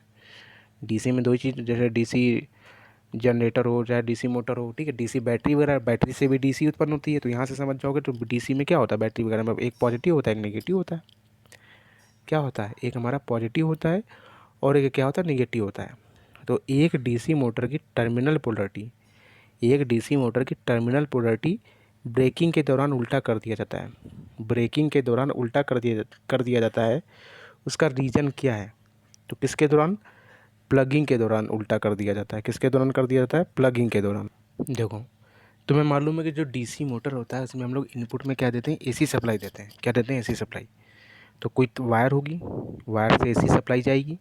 एसी सप्लाई जब जाएगी तो क्या होगा, चुंबकीय क्षेत्र, चुंबकीय बल रेखाएं निकलना स्टार्ट कर देगा ये। तो एक तो चुंबकीय बल रेखाएं चालक तार निकालना, इसके बाद हमारा जो अंदर है, अंदर हमारे क्या है, पोल है, नॉर्थ पोल साउथ पोल, पोल भी तो है ना। तो वहाँ पे भी चुंबकीय बल रेखाएं निकल रही होंगी। तो ये दोनों चुंबकीय बल रेखाएं जब आपस में जब जाती हैं तो क्या होता है, विरोध करने लगती हैं एक दूसरे का। ठीक है, तो वही ब्रेकिंग का मतलब हो गया कि ब्रेक डाउन, जैसे हम बोलते हैं कि ब्रेक मारी हमने, जैसे गाड़ी की ब्रेक मारी, क्यों, स्पीड धीमी करने के लिए। तो वही चीज़ कह रहा है कि ब्रेकिंग के दौरान उल्टा कर दिया जाता है, टर्मिनल पोलरिटी को क्यों उल्टा कर दिया जाता है। ठीक है, तो प्लकिंग ब्रेकिंग, किसके, कौन सी ब्रेकिंग के दौरान, प्लकिंग ब्रेकिंग के दौरान उल्टा कर दिया जाता है। किसके दौरान, प्लकिंग ब्रेकिंग। अब कहोगे प्लकिंग क्या है, ऐसे प्लग होता है ना। ठीक है, अपने घरों में जो प्लग होता है, टीवी का प्लग, प्रेस का प्लग, जो प्लग लगाते हैं, ठीक है, उसी को बोलते हैं प्लग। तो उसको क्या कहते हैं, प्लकिंग ब्रेकिंग के दौरान उल्टा कर दिया जाता है। यानी कि जब हम मोटर को बंद करेंगे तब हम क्या करेंगे, ये चीज़ करेंगे, प्लकिंग ब्रेकिंग। ठीक है, तो यहाँ पे क्या होता है, चुंबकीय बल रेखाएं दोनों आपस में क्या करती हैं, दोनों आपस में विरोध करती हैं, तो रिवर्स चुंबकीय क्षेत्र फ्लक्स उत्पन्न होता है। ठीक है, कैसा होगा, रिवर्स चुंबकीय फ्लक्स उत्पन्न हो जाता है जो मशीन को रोक देता है। ठीक है, तो जिससे कि मशीन हमारी रुक जाएगी। तो यानी कि कुल मिला के ये मोटर को रोकने का प्रोसीजर बता रहा है कि मोटर रुकती कैसे है, मोटर बंद कैसे होती है। जैसे हम लोग एसी सप्लाई जब बंद कर देंगे तो क्या होगा, केवल चुंबकीय बल रेखा, ये तो मान लो चुंबकीय बल रेखाएं इधर से आना बंद हो जाएंगी तार वाली, और ये इसकी चुंबकीय बल रेखाएं पोल के कारण तो हमेशा बनी रहेंगी। तो ये क्या होगा, विरोध होगा, तब यहाँ से विरोध होगा तो ये इसका विरोध करने लगे तो चुंबकीय बल रेखाएं कम हो जाएंगी, धीरे धीरे कम कम होते हुए क्या हो जाएंगी, मोटर हमारी बंद हो जाएगी रिवर्स चुंबकीय क्षेत्र के कारण। ठीक है, तो इसको क्या बोला जाता है, इसको बोला जाता है, इस प्रोसीजर को बोला जाता है क्या, प्लगिंग ब्रेकिंग। क्या बोला जाता है, प्लगिंग ब्रेकिंग बोला जाता है। ठीक है, चलो अगले क्वेश्चन पे चलते हैं, 25 नंबर क्वेश्चन में। ये तो बिल्कुल इजी क्वेश्चन है। मोटर की रेटिंग इसमें किस तरह करते हैं तो बहुत पहले से पता है तुमको, बहुत इसके बारे में और भी हमने चीज़ें बताई थी बहुत सारी पहले, तो सब चीज़ें मालूम होंगी तुमको। तो मोटर की रेटिंग हम लोग एचपी में करते हैं। किस में करते हैं? एचपी में करते हैं मोटर की रेटिंग, एचपी में, हॉर्स पावर। ठीक है, 26 नंबर क्वेश्चन पे आते हैं। अगला क्वेश्चन क्या कह रहा है? कह रहा है कि यदि डीसी मोटर का घुमावदार क्षेत्र उल्टा हो जाए तो क्या होगा? यानी कि घुमावदार क्षेत्र में परिवर्तन कर रहा है, क्षेत्र में परिवर्तन कर रहा है। ठीक है, तो तुम्हें मालूम है डीसी मोटर की अगर तुम्हें गति चेंज करनी है, डीसी मोटर की अगर तुम्हें गति चेंज करनी है तो क्या करोगे? उसके लिए हमने दो चीज़ें बताई थी, या तो चुंबकीय क्षेत्र की दिशा में परिवर्तन कर दो, या फिर आर्मेचर में, या फिर देखो दोनों में से किसी एक में करना पड़ेगा। तो क्षेत्र में करो, चुंबकीय क्षेत्र में, ठीक है, की दिशा को परिवर्तित कर दो। और चुंबकीय क्षेत्र की दिशा को परिवर्तन कैसे करोगे? पोल का परिवर्तन करके। किसकी जगह? पोल का जब परिवर्तन करोगे तो चुंबकीय क्षेत्र की दिशा परिवर्तित हो जाएगी। ठीक है, आर्मेचर में कैसे करोगे? आर्मेचर में क्या होगा? टर्मिनल में परिवर्तित करके। ठीक है, लेकिन अगर दिशा बदलनी तो दोनों में से एक ही प्रोसीजर को अपनाएंगे। ऐसा नहीं कि चुंबकीय क्षेत्र भी कर दिया, आर्मेचर बदल दिया। ठीक है, तब तो हमारी जिस दिशा में मोटर चल रही थी उसी दिशा में चलती रहेगी। ठीक है, तो वही कह रहा है कि घुमावदार क्षेत्र को उल्टा कर दिया जाता तो क्या होगा? मोटर हमारी विपरीत दिशा में चलने लगेगी। ठीक है, तो घूर्णन दिशा में परिवर्तन हो जाएगा तो मोटर जो है हमारी तब क्या करने लगेगी? विपरीत दिशा में रोटेट करने लगेगी। ठीक है, चलो 27 नंबर क्वेश्चन पे आते हैं। 27 नंबर क्वेश्चन कह रहा है किसी डीसी मोटर की दिशा द्वारा बदली जा सकती है। किसी डीसी मोटर की जो दिशा है किसके द्वारा बदली जा सकती है? तो देखो किसके द्वारा बदल सकते हैं, तो प्रत्यावर्ती फील्ड में आर्मेचर किसी एक को, ठीक है, दोनों को नहीं करेंगे, किसी एक में परिवर्तन करेंगे। या तो आर्मेचर में कर लें या फिर हम क्या कर लें? चुंबकीय क्षेत्र में। तो दोनों में से किसी एक के संयोजन में चेंजमेंट करते हैं तो हमारी, ठीक है, डीसी मोटर की घूमने की दिशा में परिवर्तन हो जाएगा। ठीक है, चलो अगले क्वेश्चन पे आते हैं। अगला क्वेश्चन क्या कह रहा है? अगला क्वेश्चन कह रहा है कि दिष्ट धारा मोटर यानी कि डीसी मोटर की घूर्णन दिशा को किस प्रकार व्युत्क्रम किया जा सकता है। यानी कि घूर्णन दिशा को हमें विपरीत करना है, तो कैसे करोगे? तो आर्मेचर और क्षेत्र कुंडली में से किसी एक के संयोजन को उल्टा करके, यानी कि व्युत्क्रमित करके। ठीक है, तो ये तो आर्मेचर का कनेक्शन चेंज करो या फिर क्षेत्र कुंडली का, दोनों में से किसी एक का हम लोग चेंजमेंट करेंगे, दोनों का नहीं करेंगे। तो दोनों में से किसी एक का ही चेंजमेंट करेंगे तो बी ऑप्शन हमारा राइट हो जाएगा। ठीक है, अब बात करते हैं 29 नंबर क्वेश्चन की। 29 नंबर क्वेश्चन देखो क्या कर रहा है? कह रहा है कि डीसी श्रेणी क्रम मोटर के घूर्णन की दिशा को किसके द्वारा बदला था? भाई घूमने की दिशा बता रहा है, तो किसके द्वारा बदल सकते हैं? ये तो आर्मेचर या फिर क्षेत्र में परिवर्तन करें। तो आर्मेचर और क्षेत्र दोनों दे रखा है, तो यानी कि दोनों सही हो जाएंगे, यानी कि बी और सी, यानी ई ऑप्शन राइट हो जाएगा इसका। ये तो आर्मेचर में चेंजमेंट करो या फिर किसमें? फील्ड में या फिर क्षेत्र में चेंजमेंट करना पड़ेगा। ठीक है, बहुत अच्छा क्वेश्चन है, बहुत बार पूछा जाता है ये। अगला क्वेश्चन देखो 30 नंबर क्वेश्चन, ऑर्डिनेंस फैक्ट्री में पूछा गया क्वेश्चन। ठीक है, ऑर्डिनेंस फैक्ट्री की भी वैकेंसी आने वाली है। ठीक है, आईटीआई के थ्रू। देखो आने वाली तो बहुत कुछ है, लेकिन देखो कब आता है, पेपर में बस केवल डाल देते हैं कि यहाँ आने वाली। यदि एक डीसी शंट मोटर का सप्लाई टर्मिनल बदल दिया जाए तो क्या होगा? ये क्वेश्चन हमने नोट डाउन करके लिखाया था कि अगर बाह्य टर्मिनल को बदल दिया जाए तो गति में कोई परिवर्तन नहीं होता है। बाह्य टर्मिनल का मतलब ऐसे समझ लो कि जैसे मान लो घर में पंखा लगा है, ठीक है, प्लग तुमने लगाया, ठीक है, तो प्लग लगाया, तो प्लग को जैसे मान लो उल्टा करके लगा दिया तो क्या दिशा में चेंजमेंट हो जाएगा? नहीं होगा, दिशा में चेंजमेंट नहीं होगा। ठीक है, कैसे, क्या हम बताना चाह रहे हैं तुमको? हम इस तरह से बताना चाहते हैं, तो हम ये बताना चाहते हैं जैसे कि मान लो ये है, ठीक है, ये हमारा चार्जर है, ठीक है, तो देखो ऐसे लगा दोगे बोर्ड में तब भी मोबाइल चार्ज होगा। जब इसको अगर हम उल्टा करके ऐसे लगाएंगे तब भी चार्ज होगा। तो देखो पहले ये जो टर्मिनल था, ये वाला जो टर्मिनल था, ये हमारा इधर था, ठीक है, ऐसे, ठीक है, अब हमने चेंज कर दिया, ये टर्मिनल इधर आ गया, ठीक है, फिर चेंज कर दिया, अब ये इधर आ गया। तो हम तब भी अगर ऐसे प्लग लगाएंगे तो क्या चार्जिंग में कोई फ़र्क पड़ता है? नहीं पड़ता। उसी प्रकार से मोटर का भी होता है, मोटर का जो बाहर वाला पार्ट है, ठीक है, उसको चाहे तुम बोर्ड में ऐसे लगा दो या फिर घुमा के ऐसे लगा दो, तो क्या उसकी दिशा में चेंजमेंट होता है? नहीं। तो टर्मिनल के बदलने पर कोई दिशा में परिवर्तन नहीं होता है। अब क्यों नहीं होता है उसका भी रीज़न है, क्यों नहीं होता है। जब हम लोग टर्मिनल को बदलते हैं ना, जब हम लोग टर्मिनल को बदलते हैं तो ऑटोमेटिकली क्या होता है, जब टर्मिनल को बदलेंगे तो दोनों चीज़ें बदल जाती है, इसमें चुंबकीय क्षेत्र भी बदल जाता है और आर्मेचर भी बदल जाता है।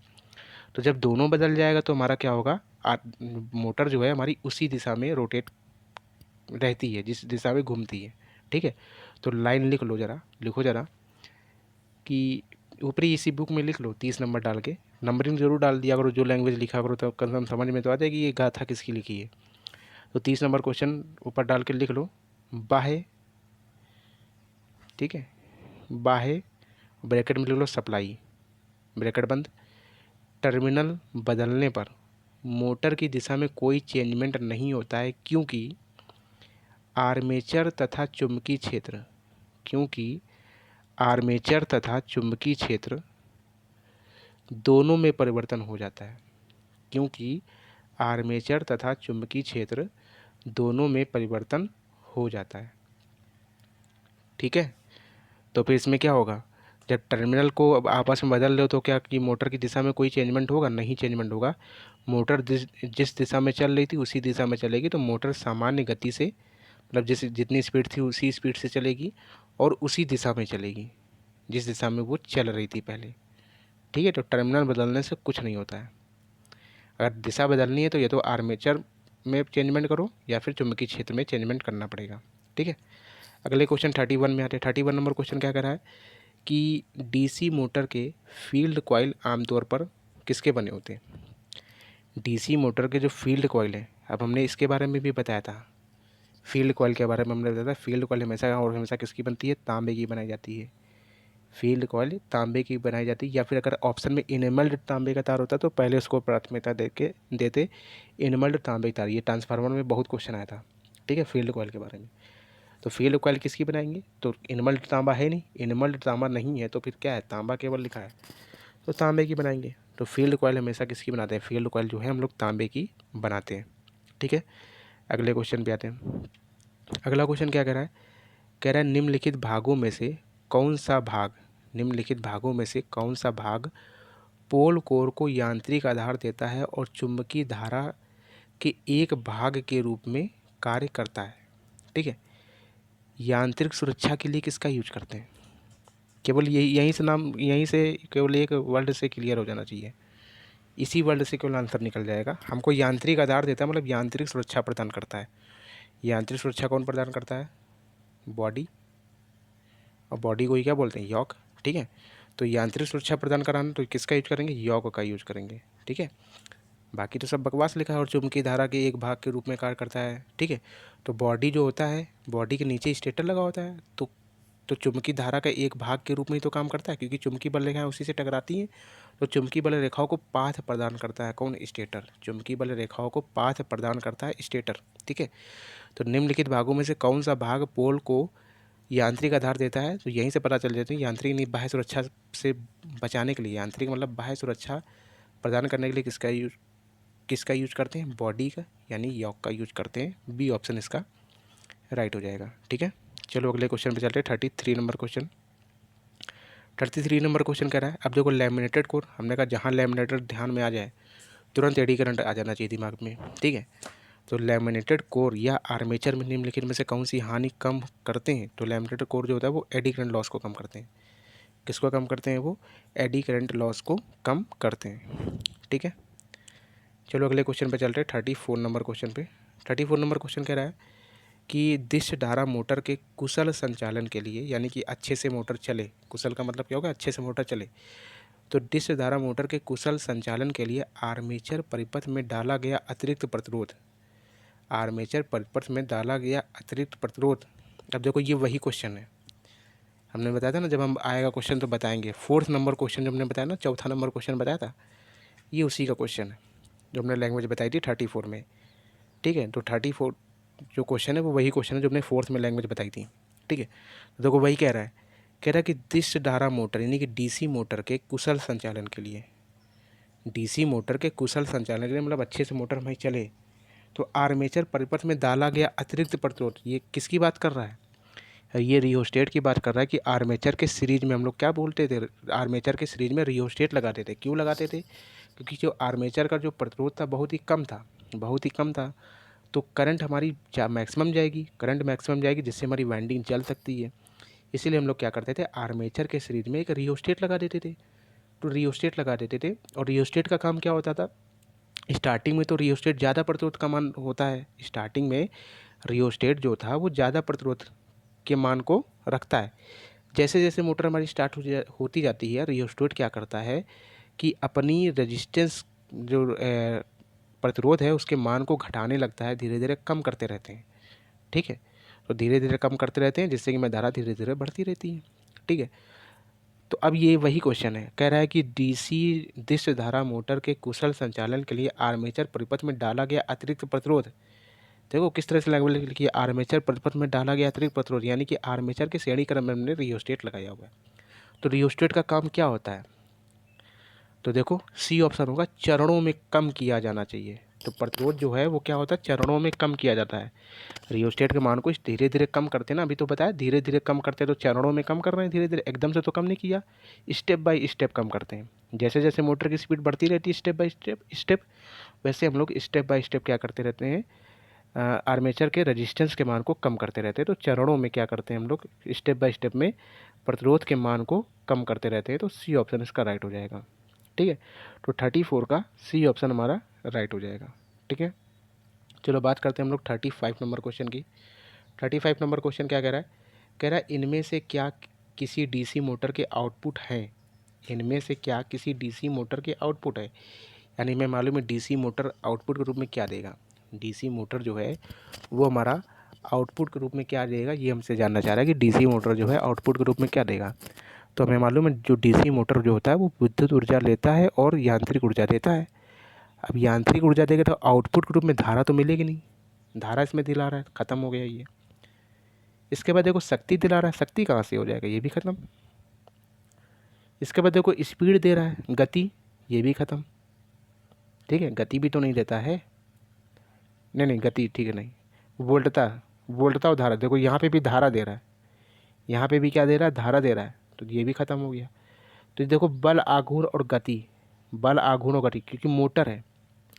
अब ज़रा ध्यान से, पानी वाली मोटर ध्यान में आ जानी चाहिए जो घर बाहर लगी है। उस मोटर का काम क्या होता है, हम लोग क्या देते हैं, अब एसी विद्युत देते हैं, एसी विद्युत दिया। फिलहाल तो हम लोग डीसी का चैप्टर पढ़ा है, लेकिन उसके एग्जाम्पल के तौर पे बता रहे हैं। तुमने इसको दिया, वो काम क्या करेगा, मोटर स्टार्ट होगी। इसके बाद वो क्या करेगा, मोटर वो क्या करेगी, नीचे से पानी को ऊपर घसीटेगी, ऊपर घसीटेगी तो अपने मन से तो घसीटेगी नहीं, क्योंकि उसमें क्या भी, उसमें भी क्या होगा, रोटर वगैरह होगा, स्टेटर वगैरह उसमें भी होगा। तो रोटेट करेगा पार्ट, वो रोटेट करेगा मतलब बलाघूर्ण, क्या होगा, बलाघूर्ण मिलेगा। और रोटेट करेगा मतलब बलाघूर्ण करेगा, तो गति से घूम रहा है तो गति भी मिलती है। ठीक है, तो डीसी मोटर जो आउटपुट के रूप में क्या मिला, बलाघूर्ण उत्पन्न किया और गति भी है, यानी कि आर्मेचर घूम रहा है स्पीड से। ठीक है, नहीं बोलते हैं कि ये कितने आरपीएम पे घूम रहा है, 1200 आरपीएम पे, 1300 आरपीएम पे। ठीक है, तो रोटेशन, रेगुलेशन पर मिनट, आरपीएम। तो बल आघूर्ण और गति, तो मोटर जो है हमारा आउटपुट के रूप में बल आघूर्ण और गति देता है। तभी हमारा जो पहले तो हमारा यही उत्पन्न होता है, बल आघूर्ण और गति, तब जाके हमारा पानी जो है ऊपर घसीटता है, तो फिर पानी हमको आउटपुट के रूप में यानी यांत्रिक ऊर्जा मिलती है। ठीक है, तो प्रोसीजर ये होता है अंदर का। तो उसने डायरेक्ट यांत्रिक ऊर्जा नहीं पूछ के ये पूछा हुआ है। बहुत अच्छा क्वेश्चन है ये। ठीक है, चलो बात करते हैं 36 नंबर क्वेश्चन की। 36 नंबर क्वेश्चन देखो क्या करा है। 36 नंबर क्वेश्चन बिल्कुल हलवा क्वेश्चन है। कह रहा है डीसी मोटर की यांत्रिक दक्षता का सही व्यंजन बताइए। यांत्रिक दक्षता किसकी बात कर रहा है, यांत्रिक दक्षता की बात कर रहा है। किसकी बात कर रहा है, यांत्रिक दक्षता की बात कर रहा है। तो यांत्रिक दक्षता की बात कर रहा है, तो इनपुट में और आउटपुट में सब में क्या होगा, यांत्रिक ही ऊर्जा होगी। ठीक है, कौन सी होगी, यांत्रिक ही ऊर्जा होगी। ठीक है, अब देखो, अब यहाँ पे देखो आउटपुट में यांत्रिक ऊर्जा है और कुल वैद्युतिक शक्ति आ गई, यहाँ पे ख़त्म हो गया। वैद्युत की बात कर रहा है भाई, विद्युत की बात कर रहा है, विद्युत की बात तो हो ही नहीं रही, यांत्रिक की बात हो रही। बी ऑप्शन ख़त्म, सी ऑप्शन पे आते हैं। कह रहा है उपयोगी वैद्युतिक शक्ति, शक्ति की तो बात ही नहीं हो रही है। ठीक है, वो भी कौन सी शक्ति बोल रहा है? वैद्युत शक्ति, यानी इलेक्ट्रिक की बात कर रहा है। हमारा यांत्रिक दक्षता पूछा है, ख़त्म हो गया, सी ऑप्शन भी। अब बात करते हैं डी ऑप्शन की। डी ऑप्शन में बीच में वैसे भी प्लस लगा हुआ है, प्लस तो कभी होता नहीं, दक्षता हमें पता है कि आउटपुट अपॉन में इनपुट होता है। तो फिलहाल पढ़ लेते हैं। ऑप्शन कह रहा है उपयोगी यांत्रिक शक्ति आउटपुट और प्लस का विकसित यांत्रिक शक्ति। ठीक है, तो ये हमारा हो सकता था आंसर, लेकिन हमारा ये प्लस लग गया बीच में, इसलिए ख़त्म हो गया, क्योंकि हमें पता है आउटपुट बटा इनपुट बटे में होना चाहिए। तो डी ऑप्शन भी ख़त्म हो गया। अब केवल क्या बचा? ए ऑप्शन बचा है, उपयोगी यांत्रिक आउटपुट बटे में कुल विकसित यांत्रिक शक्ति, यानी कि जो हमने इनपुट में दिया, यानी कितना विकसित हमने किया, वो हो गया इनपुट, और ऊपर क्या है? आउटपुट है। आउटपुट बटे इनपुट होता ही दक्षता। अब कैसी थी? यांत्रिक थी, तो देखो यांत्रिक शक्ति, और कैसी शक्ति? यांत्रिक शक्ति। ठीक है, तो ए ऑप्शन इसका आंसर हो गया, यांत्रिक शक्ति और यांत्रिक शक्ति। ठीक है, तो उपयोगी यांत्रिक शक्ति आउटपुट और बटे में इनपुट, तो कुल विकसित, यानी इनपुट में जो हमने दिया तो कुल विकसित ही तो होगा। ठीक है, तो ए ऑप्शन इसका राइट हो जाएगा। ठीक है, 37 नंबर क्वेश्चन पे आते हैं। 37 नंबर क्वेश्चन क्या कह रहा है? कह रहा है किसी भी दिष्ट धारा डीसी मशीन की सक्रियकारी कुंडलियों का परिवेष्टन क्यों किया जाता है? मतलब परिवेष्टन जो है कहाँ किया जाता है? सक्रियकारी मतलब जो काम करती हैं, जहाँ पर चुंबकीय बल रेखाएं, ठीक है, चुंबकीय बल रेखाएं निकलती हैं, यानी कि कुंडली जो है, यानी कि वाइंडिंग जो है, हम किसके ऊपर? कुंडली का मतलब हो गया वाइंडिंग। वाइंडिंग किसके ऊपर करते हैं? ये तो बिल्कुल बच्चा बच्चा बता देगा। वाइंडिंग किसके ऊपर करते हैं? ध्रुव के ऊपर करते हैं। ठीक है, ये तो बहुत पहले का क्वेश्चन है कि वाइंडिंग हमेशा ध्रुव पोल पे की जाती है। पोल के ऊपर क्या करते हैं? वाइंडिंग करते हैं। इस प्रकार से पोल हमारे होते थे, इस पे हम लोग वाइंडिंग ऐसे ऐसे करते थे। ठीक है, तो वाइंडिंग हमेशा किसके ऊपर करते हैं? पोल के ऊपर। तो 37 का क्या हो जाएगा? बी ऑप्शन आंसर हो जाएगा। ध्रुवों यानी पोल के ऊपर वाइंडिंग की जाती है। ठीक है, चलो बात करते हैं 38 नंबर क्वेश्चन की। देखो बुक के ऊपर ही एक लाइन लिख लो 38 नंबर क्वेश्चन के लिए। 38 नंबर डाल दो और उसके ऊपर लिख लो बुक के ऊपर ही, स्टेटर का पलटन इसलिए करते हैं। पलटन का मतलब समझ रहे हो? लेमिनेशन। ठीक है, पलटन का मतलब हो गया लेमिनेशन। तो स्टेटर का पलटन इसलिए करते हैं क्योंकि जब मोटर को एसी देते हैं, तो स्टेटर में चुंबकीय तथा अनुचुंबकीय गुण आ जाते हैं। तो स्टेटर में चुंबकीय तथा अनुचुंबकीय गुण आ जाते हैं क्योंकि एसी सिंबल बना देना ऐसे। ठीक है, ऊपर नीचे चलती है ना प्लस माइनस करके, क्योंकि एसी में फ्लक्स चेंज होता रहता है। स्टेटर का पलटन इसलिए करते हैं क्योंकि जब मोटर को एसी देते हैं तो स्टेटर में चुंबकीय तथा अनुचुंबकीय गुण आ जाते हैं, क्योंकि एसी में फ्लक्स चेंज होता रहता है। ठीक है, तो जिससे हमारा क्या? हिस्टैरिसीस हानि आ जाती है। ठीक है, चुंबकीय तथा अनुचुंबकीय गुण किस में आते हैं? इसके कारण कौन सा लॉस होता है? हिस्टैरिसीस लॉस होता है। तो स्टेटर का पलटन क्यों किया जाता है? स्टेटर का पलटन क्यों करते हैं? क्योंकि जब मोटर जो है एसी से चलती है, जब मोटर प्रत्यावर्ती धारा आपूर्ति से संचालित होती है, फिलहाल ये क्वेश्चन तो एसी मोटर का ही है क्वेश्चन, लेकिन यहाँ डाल रखा है इन लोगों ने। जब मोटर एसी से चलाई जाती है, संचालित होती है, तो अभिवाह, यानी कि अभिवाह का मतलब हो गया फ्लक्स। अभिवाह का मतलब क्या हो गया? फ्लक्स। फ्लक्स क्या होता है? वो पर्याक्रमिक होता है। पर्याक्रमिक मतलब बदलते रहने वाला, चेंजमेंट वाला होता है, मतलब कि बदलता रहता है फ्लक्स। ठीक है, फ्लक्स जो होता है वो क्या रहता है? बदलता रहता है। तो जब मोटर प्रत्यावर्ती धारा आपूर्ति से संचालित होता है, तो फ्लक्स जो होता है वो क्या होता है? पर्याक्रमिक होता है। तो फ्लक्स जो होता है वो क्या होता है? पर्याक्रमिक होता है, यानी कि बदलता रहता है फ्लक्स हमारा। तो 38 का क्या हो जाएगा? सी ऑप्शन राइट हो जाएगा। ठीक है, कौन सा ऑप्शन? सी ऑप्शन राइट हो जाएगा। ठीक है, तो देखो इसमें बोल रहा है कि, चलो हम लोग अब बात करते हैं 39 नंबर क्वेश्चन की। कह रहा है कि उच्च वोल्टता वाली डीसी मोटर के आर्मेचर में किस तरह के खांचे प्रयोग किए जाते हैं। यानी हाई वोल्टेज वाली जो डीसी मोटर बनाई जाती है उसमें जो खांचे बनाए जाते हैं वो कैसे बनाए जाते हैं। ठीक है, तो उसमें हम लोग क्या करते हैं, अर्ध खुला। कैसे बनाए जाते हैं, अर्ध खुला खांचा बनाते हैं। अर्ध खुला क्यों बनाते हैं, क्योंकि इसमें वाइंडिंग क्या होती है, वाइंडिंग का ठहराव भी अच्छा हो जाता है। ऐसे कि ऐसे ऐसे वाइंडिंग इसमें लपटी जाएगी, डालेंगे तो वाइंडिंग का ठहराव भी अच्छा होगा, क्योंकि ये जो है पकड़ है एक तरह से, ये बाहर नहीं जाने देगा वाइंडिंग को। इसके बाद क्या है, इसको टेढ़ा करके इसको वाइंडिंग को हम बाहर आसानी से निकाल भी सकते हैं। ठीक है, एक पूर्ण बंद होता है वो तो बेकार ही होता है, मतलब होता तो अच्छा है लेकिन दोबारा वाइंडिंग निकालने में बड़ा दिक्कत होता है। तो अर्ध खुला वाला जो था हमने सबसे कहा था कि सबसे ज़्यादा उपयोग किया जाता है। ठीक है, अर्ध खुला प्रकार का जो होता है खांचा वो सबसे ज़्यादा उपयोग किया जाता है। तो वही कह रहा है कि उच्च वोल्टता वाली डीसी मोटर है। ठीक है, कैसी है, उच्च वोल्टता वाली डीसी मोटर है। तो उच्च वोल्टता वाली डीसी मोटर है तो उसमें किस प्रकार के खांचे यूज करेंगे, उसमें हम लोग अर्ध खुला प्रकार का खांचा यूज करेंगे। ठीक है, तो हिंदी में देखो लिखा है अर्ध संवृत्त प्रकार का, मतलब कि अर्ध खुला। ठीक है, 40 नंबर क्वेश्चन पे आते हैं। अगला क्वेश्चन कह रहा है कि एक घूर्णित डीसी मोटर में प्रेरित ईएमएफ का उद्देश्य क्या होता है। ठीक है, तो एक घूर्णित डीसी मोटर में प्रेरित ईएमएफ जो होता है, ये कौन सा प्रेरित ईएमएफ की बात कर रहा है। ठीक है, तो प्रेरित ईएमएफ वो हो गया, पहली बात तो डीसी मोटर है, इसमें हम लोग इनपुट में देंगे ही एसी। ठीक है, मतलब डीसी हम इनपुट में तो धारा देंगे ही, जो कम्यूटेटर होगा वो हमारा डीसी में कन्वर्ट करेगा उसको। तो एक तो जो तुमने दिया उसका क्षेत्र होगा, इसके बाद इसमें क्या होगा, आर्मेचर का भी एक क्षेत्र होगा। तो ये दोनों क्षेत्र आपस में विरोध करते हैं। ठीक है, तो लेंज के नियम के अनुसार जो जिससे उत्पन्न होता है, यानी कि जो प्रेरित विद्युत भाग बल उत्पन्न होता है, जैसे कि हमारी मोटर, जैसे कि ये घूम रही है, ये इस तरफ घूम रही है, तो एक विद्युत वाहक बल लगेगा, प्रेरित विद्युत वाहक बल, जो इस तरफ घुमाने का प्रयास करेगा, लेकिन इसका मान कम होता है। इसका मान क्या होता है, कम होता है।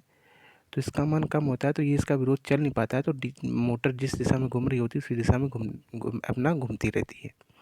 ठीक है, तो वही कह रहा है कि डीसी मोटर में जो प्रेरित ईएमएफ होता है उसका उद्देश्य क्या होता है, अप्लाई वोल्टता का विरोध करना। हाँ ठीक है, अप्लाई वोल्टता का विरोध करता है, उसी को हम लोग क्या बोलते हैं, ये जो ईएमएफ होता है इसी को हम लोग क्या बोलते हैं, बैक ईएमएफ बोलते हैं।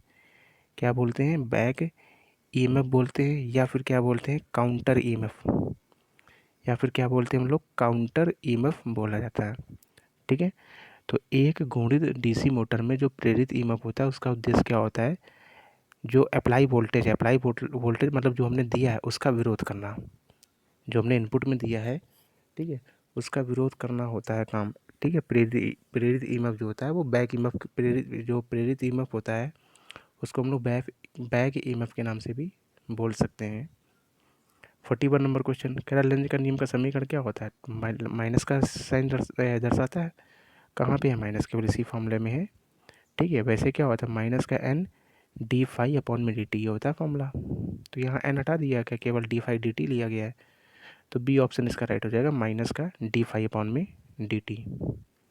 ठीक है, चलो अगले क्वेश्चन पे आते हैं, 42 नंबर क्वेश्चन पे। 42 नंबर क्वेश्चन कह रहा है कि दिश्य धारा मशीन, यानी कि डीसी मशीन जनित्र के रूप में चले या मोटर के रूप में। ठीक है, मतलब डीसी मशीन जो है या तो जनरेटर के रूप में चलाओ चाहे उसको मोटर के रूप में चलाओ।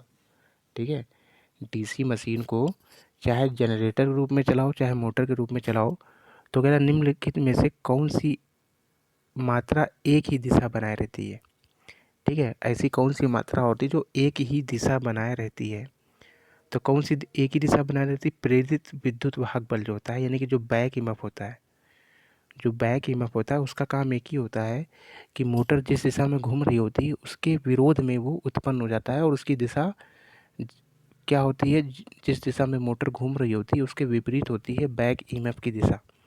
ठीक है, तो वही चीज़ कह रहा है कि चाहे डीसी मशीन में जनरेटर ले लो चाहे मोटर ले लो, ठीक है, इन दोनों में ऐसी कौन सी चीज़ कॉमन होती है, इसमें से ऐसी कौन सी चीज़ कॉमन होती है जो जिनकी दिशा एक ही होती है, तो जो बैक ईएमएफ होता है, ठीक है, प्रेरित विद्युत वाहक बल जो होता है उनकी दिशा क्या होती है, एक ही होता है। प्रेरित विद्युत वाहक बल जो होता है उसकी दिशा क्या होती है, एक ही होती है।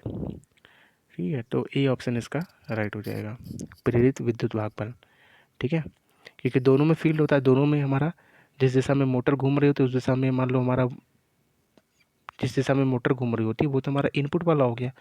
इसके बाद एक विद्युत वाहक बल प्रेरित होता है जो इसका विरोध करता है मोटर का, उसको बैक ईएमएफ के नाम से भी जानते हैं, तो उसी को बोला गया है प्रेरित विद्युत वाहक बल। ठीक है, 43 नंबर क्वेश्चन पे आते हैं।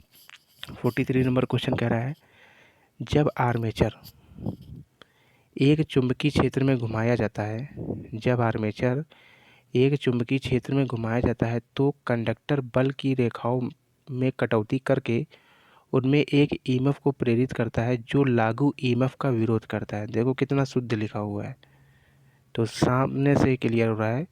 ठीक है, एक ईएमएफ प्रेरित होता है जो लागू ईएमएफ का, लागू ईएमएफ का मतलब जो हमने इनपुट में दिया है उसका विरोध कर रहा है, लागू ईएमएफ का विरोध करता है। तो इसे किस नाम से जानते हैं, इसको बैक ईएमएफ के नाम में से जानते हैं।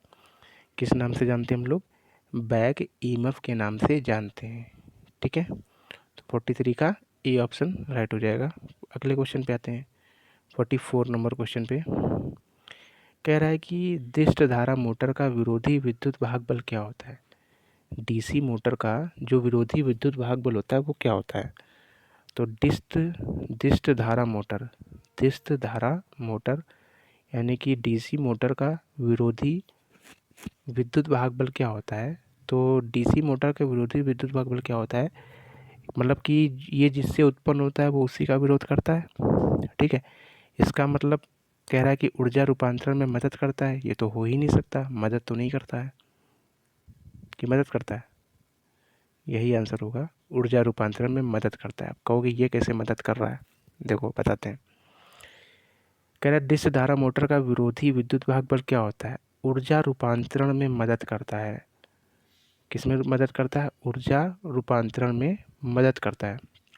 ये क्या होता है कि बाकी देखो ऑप्शन से भी अगर करोगे तो ऑप्शन से भी एलिमिनेट हो जाएगा। देखो विरोधी विद्युत वाहक बल मतलब विरोध करेगा, तो देखो कह रहा है कि अक्सर आपूर्ति यानी कि जो हमने इनपुट दिया है उसमें क्या अधिक हो जाएगा, मतलब जो हमने इनपुट दिया है उसके मान में वृद्धि करता है क्या विरोधी विद्युत वाहक बल, खत्म हो गया, वृद्धि तो नहीं करेगा क्योंकि उसका अपोजिट है, तो उसके मान को कम करेगा। अब सी ऑप्शन कह रहा है कि आर्मेचर वोल्टता में सहायता होता है, यानी कि आर्मेचर वोल्टेज को बढ़ा रहा है, मदद कर रहा है, ये भी नहीं होता है, बैक ईएमएफ तो विरोध करेगा। डी ऑप्शन कह रहा है कि प्रयुक्त वोल्टता में सहायता होता है, सहायक भी नहीं होता है। प्रयुक्त वोल्टता में यानी कि जो इनपुट दिया उसमें सहायता करता है, नहीं उसके मान को बढ़ाता है क्या, नहीं बढ़ाता है, खत्म हो गया, तो केवल बी ऑप्शन बचा। अब देखो किस तरह से ऊर्जा का रूपांतरण करेगा। देखो पहली बात तो हम लोग डीसी मोटर है, डीसी मोटर को हम लोग सप्लाई भी क्या देंगे, इनपुट में विद्युत ही देंगे, इलेक्ट्रिक एनर्जी देंगे। तो जब हम देंगे तो उसके कारण भी जो हम लोग इलेक्ट्रिक एनर्जी देंगे आर्मेचर के तार में, ठीक है, तो उसमें क्या होगा, एक चुंबकीय क्षेत्र बन जाएगा। इसके बाद क्या होगा कि जो हमारा रोटर है उसके अंदर भी मैग्नेट वगैरह होते हैं, उसमें भी क्या होगा, चुंबकीय क्षेत्र बनेगा। तो ये दोनों चुंबकीय क्षेत्र एक दूसरे का विरोध करेंगे, तो जो बैक ईएमएफ होगा ये रोटर को घुमाना चाहेगा, जो बैक ईएमएफ होगा वो रोटर को घुमाना चाहेगा अपनी तरफ, लेकिन जो लागू ईएमएफ है वो जिस तरफ घूम रहा है उसी तरफ घूमता रहेगा। ठीक है, तो इसी के कारण क्या हो रहा है, इसी के कारण क्या हो रहा है कि हमारा जो डीसी मोटर है वो इलेक्ट्रिक एनर्जी को किस में बदल दे रहा है, यांत्रिक ऊर्जा में बदल दे रहा है।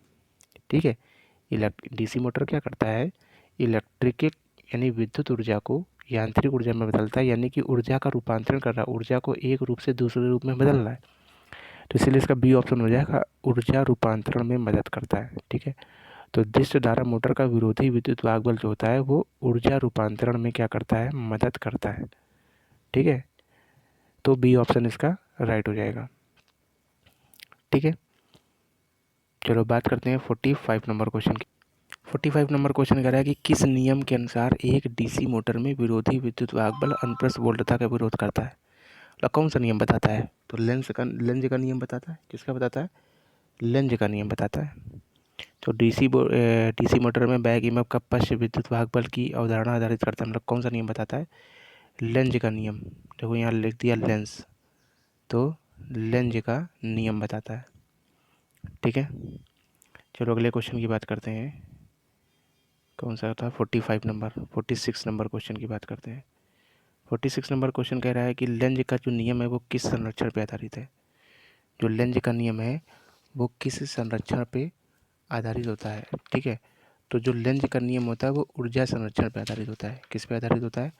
ऊर्जा संरक्षण पर आधारित होता है लेंज का नियम। ठीक है, अब ये क्वेश्चन लिखो। क्वेश्चन लिखो, KCL यानी कि किरचॉफ करंट लॉ, ठीक है, KVL किरचॉफ वोल्टेज लॉ और लेंज का नियम किस संरक्षण पर आधारित है। KCL comma KVL comma length का नियम किस संरक्षण पर आधारित है। तो लिख लो आंसर। जो KCL होता है वो क्या है? आवेश संरक्षण पर आधारित होता है। KCL मतलब किरचॉफ करंट लॉ, और उनमें ट्रिक भी बताई थी इसकी।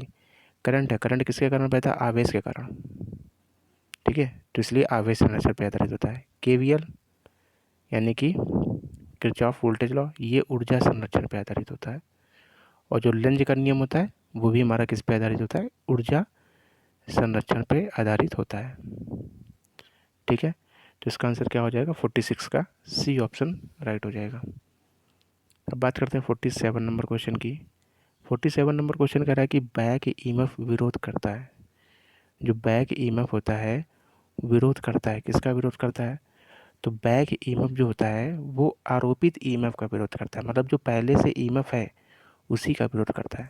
ठीक है, जो पहले से ईएमएफ है उसी का विरोध करता है, नहीं जो हमने इनपुट में दिया है रोटर में पोलो के कारण जो उत्पन्न होता हुआ है ईएमएफ, प्रेरित ईएमएफ, उसी का विरोध करता है ये। तो बैक ईएमएफ किसका विरोध करता है? आरोपित ईएमएफ का। जो पहले से उसमें ईएमएफ होता है मोटर में उसी का वो विरोध करता है।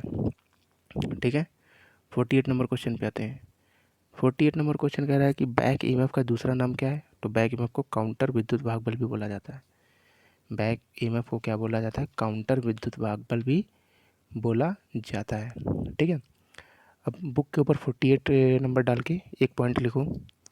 विद्युत वाहक बल कहीं भी जनरेट होगा, विद्युत वाहक बल कहीं भी जनरेट होगा तो फ्लेमिंग के दाएं हाथ का नियम लगेगा। तो फ्लेमिंग के दाएं हाथ का नियम लगेगा। काउंटर विद्युत वाहक बल में, काउंटर विद्युत वाहक बल में, तो काउंटर विद्युत वाहक बल बोलो या बैक में बोलो, बात है कि ये काउंटर विद्युत वाहक बल में फ्लेमिंग के दाएं हाथ का नियम लगेगा। तो ये कोई नई चीज़ हमने नहीं लिखाई है, ये चीज़ तुमको पहले से पता है। ठीक है, बस तुम्हें याद दिला रहे हैं। फ्लेमिंग का दाएं हाथ का नियम किस में लगता है? डीसी जनरेटर में। और डीसी जनरेटर में क्या ज्ञात करने के लिए लगता है? तो डीसी जनरेटर को हमने इनपुट दिया यांत्रिक ऊर्जा, इससे क्या उत्पन्न होता है? विद्युत ऊर्जा हम लेते हैं तो हमारा ईएमएफ उत्पन्न होता है। तो ईएमएफ की दिशा ज्ञात करने के लिए करते हैं। ठीक है, तो फ्लेमिंग के दाएं हाथ का नियम किसकी दिशा ज्ञात करने के लिए करते हैं? ईएमएफ की दिशा ज्ञात करने के लिए। तो इसीलिए वही लाइन ये भी लिखा हुआ है, तभी तो लिखा है कि विद्युत वाहक बल कहीं भी जनरेट अगर होगा, कहीं भी बनेगा विद्युत वाहक बल, तो उसकी जो दिशा है वो फ्लेमिंग के दाएं हाथ के नियम से ही निकलती है। ठीक है, चलो बात करते हैं 49 नंबर क्वेश्चन की। 49 नंबर क्वेश्चन विरोधी विद्युत वाहक बल का फॉर्मूला पूछ रहा है। तो विरोधी विद्युत वाहक बल का फॉर्मूला वही होता है जो ईएमएफ का फॉर्मूला होता है। ठीक है, तो 5Z NP अपॉन में 60 है, 5Z NP अपॉन में 60 है, यही हमारा आंसर हो जाएगा। बस उसमें ई था आरोपित वोल्टेज में, इसमें ई बी, और बी किस लिए? बी का मतलब ये हो गया बैक ईएमएफ, बैक ईएमएफ यानी कि विरोधी विद्युत वाहक बल या काउंटर ईएमएफ। ठीक है, चलो नेक्स्ट क्वेश्चन पे आते हैं, 50 नंबर क्वेश्चन पे। 50 नंबर क्वेश्चन पे आते हैं। 50 नंबर क्वेश्चन क्या कह रहा है? 50 नंबर क्वेश्चन कह रहा है कि डीसी मोटर में यदि आर्मेचर की गति अधिक है, डीसी मोटर में, ठीक है, डीसी मोटर में यदि आर्मेचर की गति अधिक है तो विरोधी विद्युत वाहक बल, तो विरोधी विद्युत वाहक बल यानी कि बैक ईएमएफ निम्न में से क्या होगा? ठीक है, डीसी मोटर में यदि आर्मेचर की गति अधिकतम है, डीसी मोटर में यदि आर्मेचर की गति अधिकतम है तो विरोधी विद्युत वाहक बल यानी कि बैक ईएमएफ निम्न में से क्या होगा? ठीक है। तो देखो, तो डीसी मोटर में यदि आर्मेचर की गति अधिकतम है, ठीक है, तो इसको हमने पार्ट 4 में, जहाँ हमने थ्योरी लिखाई है पार्ट 4 में हमने लिखा है डीसी मोटर का गति नियंत्रण। तो वहाँ पे हमने दो चीज़ें बताई थी, किस तरह से निकली थी। ईबी प्रोपोर्शनल जो था वो फाई एन के था, तो एन बराबर क्या हो जाएगा, एन बराबर हो जाता है ईबी अपॉन में फाई। हमने कहा था ये बहुत इंपॉर्टेंट फॉर्मूला है, बहुत सारे क्वेश्चन इससे सॉल्व होते हैं। ठीक है, तो एन प्रोपोर्शनल होता है ईबी अपॉन में फाई। अब देखो, बहुत सारे इससे क्वेश्चन सॉल्व होते हैं। अब कह रहा है डीसी मोटर में यदि आर्मेचर की गति अधिकतम है तो विरोधी विद्युत वाहक बल क्या होगा। आर्मेचर की गति अगर अधिकतम है तो विरोधी विद्युत वाहक बल क्या होगा, अधिकतम होगा। ये भी अधिकतम होगा क्योंकि इसके समानुपाती है, तो ये भी क्या होगा, ज़्यादा होगा। तो ए ऑप्शन इसका राइट हो जाएगा। ठीक है, चलो बात करते हैं 51 नंबर क्वेश्चन की। 51 नंबर क्वेश्चन कह रहा है कि दिष्ट धारा मोटर में, यानी कि डीसी मोटर में प्रति पोल कम होता है।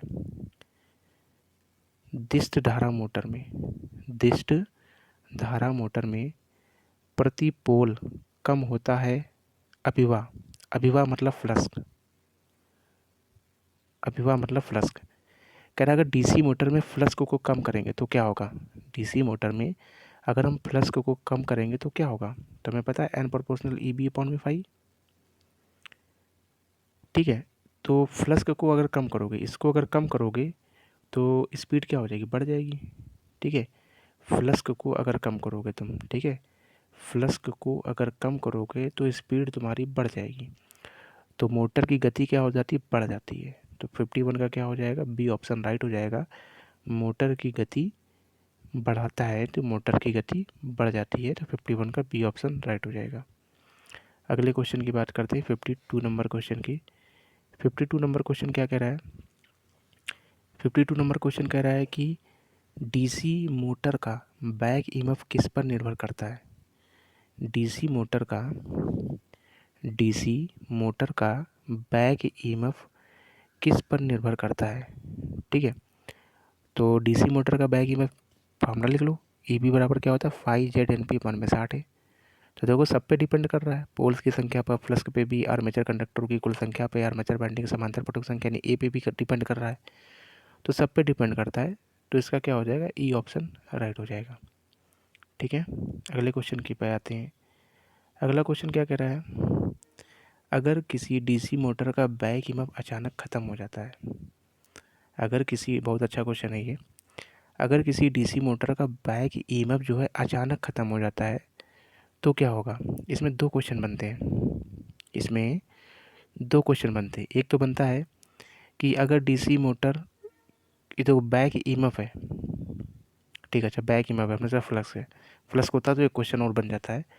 अगर यही क्वेश्चन, अगर तुमसे एक क्वेश्चन ऐसे पूछा जाए, डीसी मोटर के फ्लक्स का मान 0 है, डीसी मोटर के फ्लक्स का मान 0 है, तो डीसी मोटर की चाल कितनी होगी। तो एन प्रोपोर्शनल होता है ई बी अपॉन में फाई।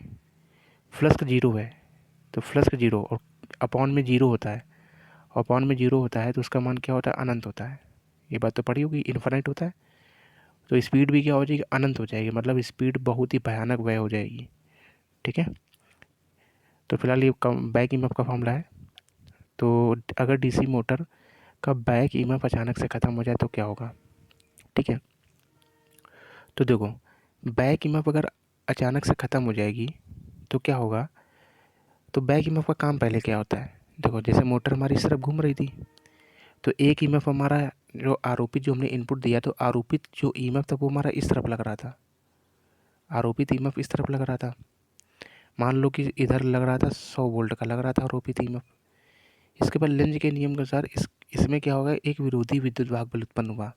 इसमें क्या हुआ, एक विरोधी विद्युत वाहक बल उत्पन्न हुआ, उसको दे दिया हमने बैक ईएमएफ ईबी से डिनोट किया, और ये मान लो कि हमारा था 5। तो क्या बताओ मोटर की स्पीड पे कोई फ़र्क पड़ेगा, नहीं पड़ेगा, मोटर की स्पीड 95 रह जाएगी।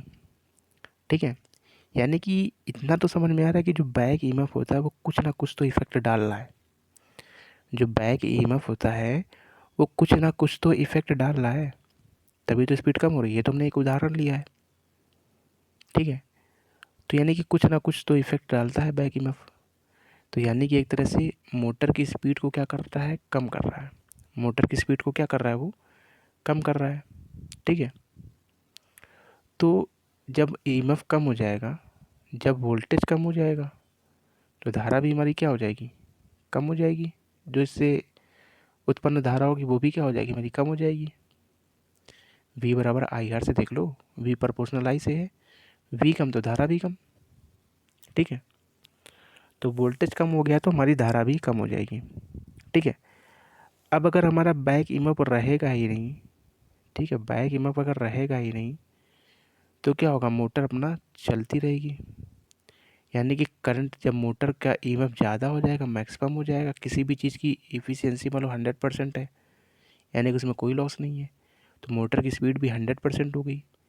तो मोटर की स्पीड 100% हो जाएगी तो उसमें उत्पन्न धारा जो है वो भी क्या होगी, मैक्सिमम होगी। और धारा मैक्सिमम कब होती है, धारा मैक्सिमम होती है शॉर्ट सर्किट में। कंडीशन पड़ी थी ना, शॉर्ट सर्किट में धारा मैक्सिमम होती है और रेजिस्टेंस का मान 0 हो जाता है। तो ईएमएफ हमको सबसे ज़्यादा मिल रहा है तो धारा भी सबसे ज़्यादा मिलेगी, और धारा सबसे ज़्यादा कहाँ मिलती है, शॉर्ट सर्किट कंडीशन में। तो इसका मतलब क्या होगा, अगर बैक ईएमएफ हमारा ख़त्म हो जाएगा अचानक से, अगर किसी भी डीसी मोटर में बैक ईएमएफ अगर अचानक से ख़त्म हो जाएगा तो क्या होगा, शॉर्ट सर्किट करंट उत्पन्न हो जाएगा। और शॉर्ट सर्किट कहाँ से जाएगा, आर्मेचर से होकर जाएगा, क्योंकि आर्मेचर का प्रतिरोध निम्न होता है। आर्मेचर का प्रतिरोध निम्न होता है तो मैक्सिमम ज़्यादा से ज़्यादा धारा इसमें से गुजरने लगेगी। तो क्या होगा, शॉर्ट सर्किट करंट आर्मेचर से होकर प्रवाहित होने लगेगा। ठीक है, तो 53 का डी ऑप्शन राइट हो जाएगा। ठीक, चलो बात करते हैं 54 नंबर क्वेश्चन की। चलो 54 नंबर क्वेश्चन देखो क्या कह रहा है। कह रहा है यदि डीसी मोटर का पार्श्व विद्युत वाहक बल अचानक समाप्त हो जाए, वही क्वेश्चन है। ठीक है, इसके वगैरह निम्नलिखित में से किसी डीसी मोटर का बैक ईएमएफ अचानक से शून्य हो जाए तो क्या होगा। ठीक है, तो क्या होगा इस, अब देखो ऑप्शन के हिसाब से आंसर चेंज हो रहा है। मोटर बंद हो जाएगी, मोटर चलती रहेगी, आर्मेचर जल जाएगा, कि मोटर आवाज़ करना शुरू कर दी। तो अभी हमने पीछे तुमको बताया कि शॉर्ट सर्किट करंट आर्मेचर के माध्यम से बहने लगेगा, तो शॉर्ट सर्किट करंट मैक्सिमम बहने लगेगा। जब करंट मैक्सिमम बहने लगा, किसी तार में से करंट मैक्सिमम जा रही है तो कुछ ही क्षण तक जा पाएगी। इसके बाद क्या होगा, हीटिंग की प्रॉब्लम आना स्टार्ट हो जाएगी, और हीटिंग की प्रॉब्लम आना स्टार्ट हो जाएगी तो हमारा क्या होगा, आर्मेचर जलना स्टार्ट हो जाएगा। तो आर्मेचर में जो तार है, आर्मेचर का तार का रेजिस्टेंस वैसे भी बड़ा कम होता है, 1 ओम से कम होता है, तो वो तार, आर्मेचर की जो तार है वो क्या हो जाएगी, जल जाएगी। ठीक है, तो 54 का सी ऑप्शन हो जाएगा। ठीक है, ये उसी का रिजल्ट है 53 का, उसी का एक स्टेप आगे का क्वेश्चन है ये। ठीक है, चलो अगले क्वेश्चन पे आते हैं। 55 नंबर क्वेश्चन भी है। 55 नंबर क्वेश्चन कह रहा है कि पश्च ईएमएफ यानी कि बैक ईएमएफ का व्यवहारिक महत्व किसका नियंत्रण करना होता है। बैक ईएमएफ का व्यवहारिक महत्व किसका नियंत्रण करना होता है। ठीक है, तो अभी तुम बैक ईएमएफ सवाल नंबर 53 और 54 और 55 तीनों एक ही से रिलेटेड है। तो 53 और 54 में तुमने क्या सीखा, 53 नंबर क्वेश्चन और 54 नंबर क्वेश्चन में तुमने ये सीखा कि जो हमारा बैक ईएमएफ था, अगर वो अचानक से समाप्त हो जाएगा तो किस पे दिक्कत आ जाएगी, आर्मेचर पे दिक्कत आ जाएगी। किस पे आ जाएगी, आर्मेचर पे दिक्कत आ जाएगी। तो आर्मेचर में मैक्सिमम धारा बहने लगेगी जिससे शॉर्ट सर्किट उत्पन्न हो जाएगा, और आर्मेचर हमारा जल भी सकता है। अगर ज़्यादा देर तक धारा चल जाएगी शॉर्ट सर्किट की तो आर्मेचर हमारा जल भी जाएगा। अब वही क्वेश्चन यहाँ ये पूछ लिया कि अच्छा बताओ, ये जो बैक ईएमएफ होता है वो किसका नियंत्रण करता है। तो आर्मेचर में विद्युत धारा का नियंत्रण करता है बैक ईएमएफ। बैक ईएमएफ नहीं था तभी तो हमारा आर्मेचर में विद्युत धारा ज़्यादा जा रही थी। जब बैक ईएमएफ रहेगा तो आर्मेचर में विद्युत धारा कम जाएगी, और जिससे हमारा तार भी नहीं जलेगा। तो जो बैक ईएमएफ होता है वो किसका नियंत्रण करता है, आर्मेचर में विद्युत धारा का नियंत्रण करता है। ठीक है, तो 53 और 54 का सेफ्टी का क्वेश्चन हो गया 55 कि कैसे सेफ्टी करनी है। ठीक है, तो पश्चिम का व्यवहारिक महत्व क्या होता है कि आर्मेचर विद्युत धारा का प्रवाह, इसका नियंत्रण करना होता है बैक ईएमएफ का। अगले क्वेश्चन की बात करते हैं 56 नंबर क्वेश्चन की। 56 नंबर क्वेश्चन कह रहा है कि डीसी मोटर में उपयोगी काम करने के लिए उपलब्ध टार्क को क्या कहा जाता है। ठीक है, तो डीसी मोटर में उपयोगी काम करने के लिए उपलब्ध टार्क को क्या कहा जाता है। तो टार्क कहाँ उत्पन्न होता है? टार्क जो होता है, टार्क का मतलब होता है घुमाना। टार्क का मतलब क्या होता है? घुमाना। अभी हमने तुमको फिगर दिखाया था, क्या चीज़ घूमती है? सॉफ्ट घूमती है। क्या घूमता है हमारा? सॉफ्ट घूमता है। जब सॉफ्ट घूमता है तो सॉफ्ट के ऊपर हमारा रोटर होता है, आर्मेचर होता है, तो वो भी हमारा क्या करने लगता है? रोटेट करने लगता है। ठीक है।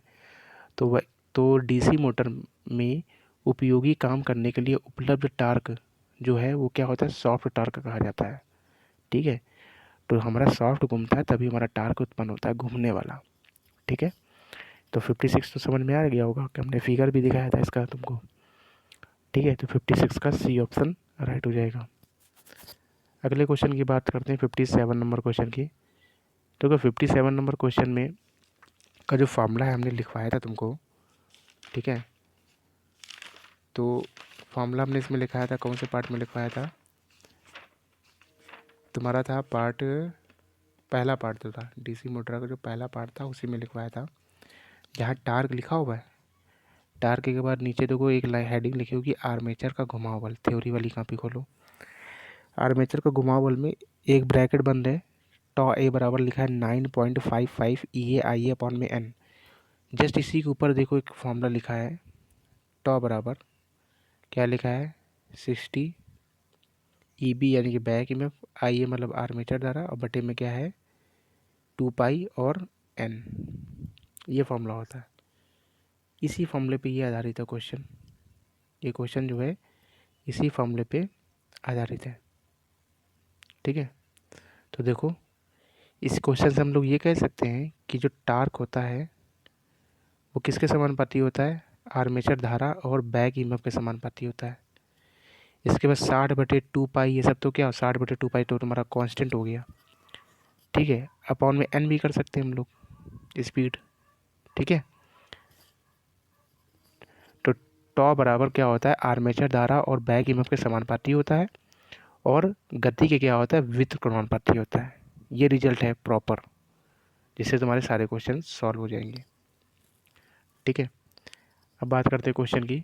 कह रहा अगर डीसी मोटर का बैक ईएमएफ और रफ्तार को दोगुना कर दिया जाए, बैक ईएमएफ और रफ्तार को दोगुना कर दिया जाए। ठीक है। तो अभी हम तुमको पता है टॉर्क किसके समानुपाती होगा? ई बी आई ए और स्पीड यानी कि एन। अब कह रहा बैक ईएमएफ को दोगुना कर दिया है, यानी कि बैक ईएमएफ को दोगुना कर दिया, 2 से गुणा करा दूँ, और स्पीड को भी दुगना कर दिया गया है, स्पीड को भी दुगना कर दिया, तो 2 से 2 कैंसिल आउट हो जाएगा। कोई इफेक्ट पड़ेगा? कोई इफेक्ट नहीं पड़ेगा। तो टार्क कितना रहेगा? एक समान बना रहेगा। टार्क में कोई भी चेंजमेंट नहीं होगा। ठीक है।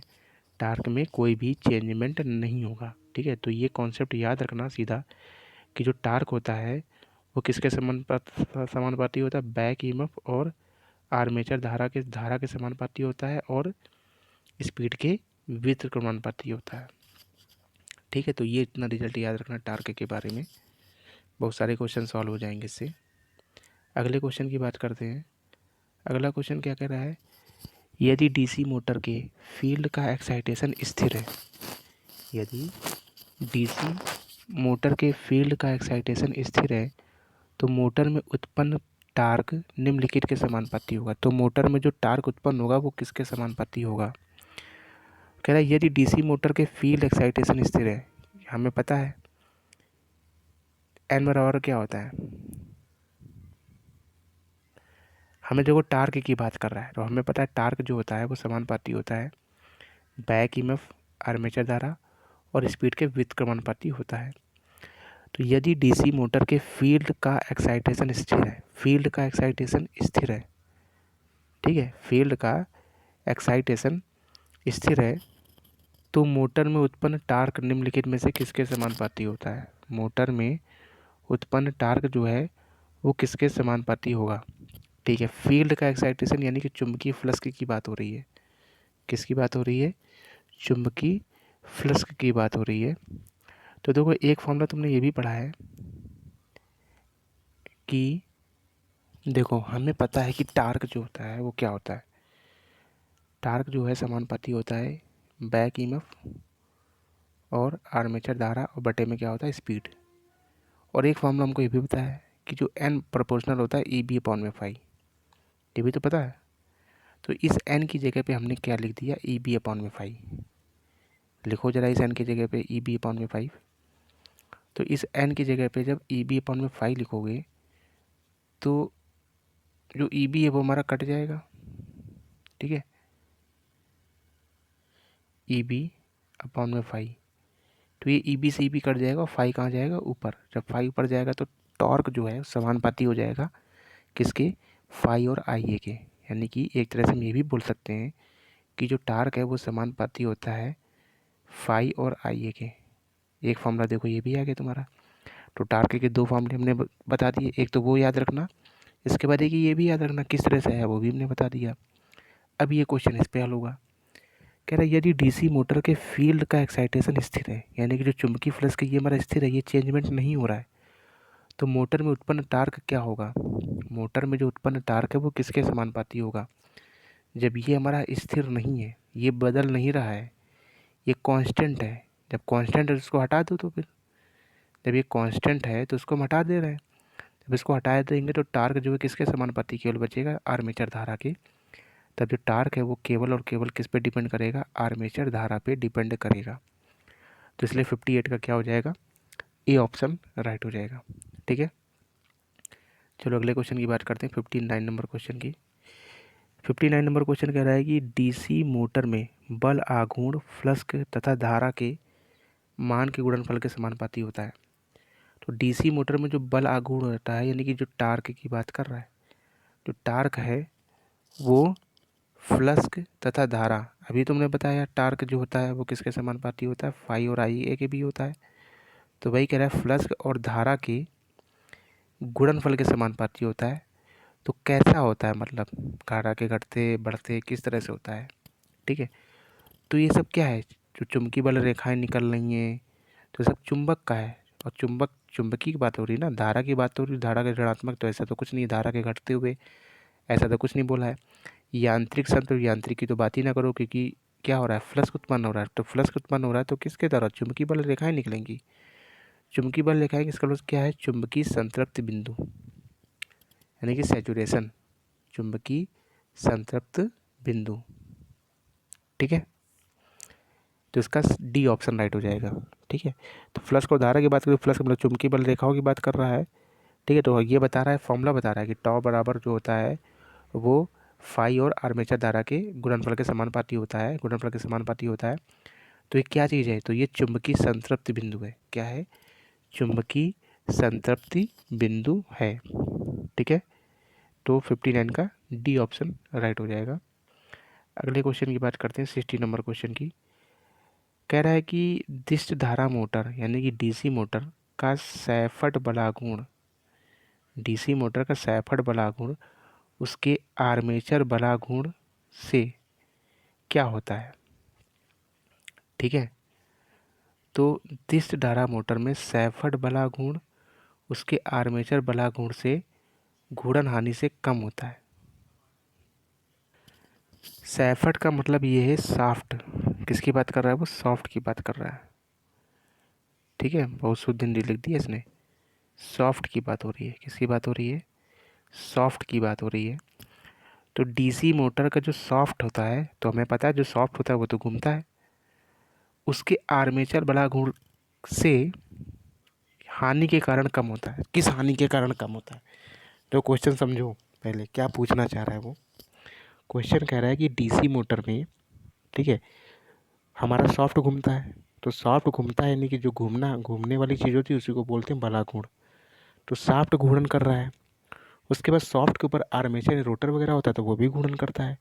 तो आर्मेचर भी घूर्णन कर रहा है, तो जो हानि हो रही है, ठीक है, आर्मेचर, उसके आर्मेचर बलागुण से हानि के कारण कम होता है। ठीक है, तो घूर्णन हानि के कारण कम होता है। ठीक है, क्योंकि आर्मेचर जो है वो घूर्णन नहीं करता है, घूर्णन कौन करता है, सॉफ्ट। सॉफ्ट के सहारे हमारा जो आर्मेचर होता है वो भी घूर्णन करने लगता है, रोटर वगैरह। तो एक लाइन लिख लो इसमें कि सॉफ्ट घूर्णन करता है, जो सॉफ्ट होता है सॉफ्ट घूर्णन करता है तथा आर्मेचर नहीं करता, जिससे घर्षण हानि होती है। जिससे जो चीज़ घूमेगा उसी में घर्षण हानि होगा, जो चीज़ घूमेगा उसी में घर्षण हानि होगा। तो कौन सी हानि होती यही पूछना चाह रहा है। तो सॉफ्ट रोटेट कर रहा है तो सॉफ्ट में ही कौन सी हानि होगी, घर्षण हानि होगी। और घर्षण हानि किसके कारण होगा, घूर्णन हानि के कारण। ठीक है, क्योंकि घर्षण तो ऑप्शन में है नहीं, तो जो घर्षण हानि आएगा ये किसके कारण आएगा, घूर्णन के कारण आएगा, घूर्णन हानि के कारण। ठीक है, तो घूर्णन हानि मतलब एक तरह से घर्षण हानि ही समझो उसको। ठीक है, लैंग्वेज के हिसाब से। तो डीसी मोटर का सॉफ्ट बला गुण, डीसी मोटर का सॉफ्ट बला गुण जो है उसके आर्मेचर बला गुण से घूर्णन हानि के कारण कम होता है। ठीक है, तो क्योंकि सॉफ्ट हमारा घूम रहा है तो इसमें हानि होती है, जबकि आर्मेचर नहीं घूमता है, इसमें हानि नहीं होती है। ठीक है, तो 60 का क्या हो जाएगा, सी ऑप्शन राइट हो जाएगा। ठीक है।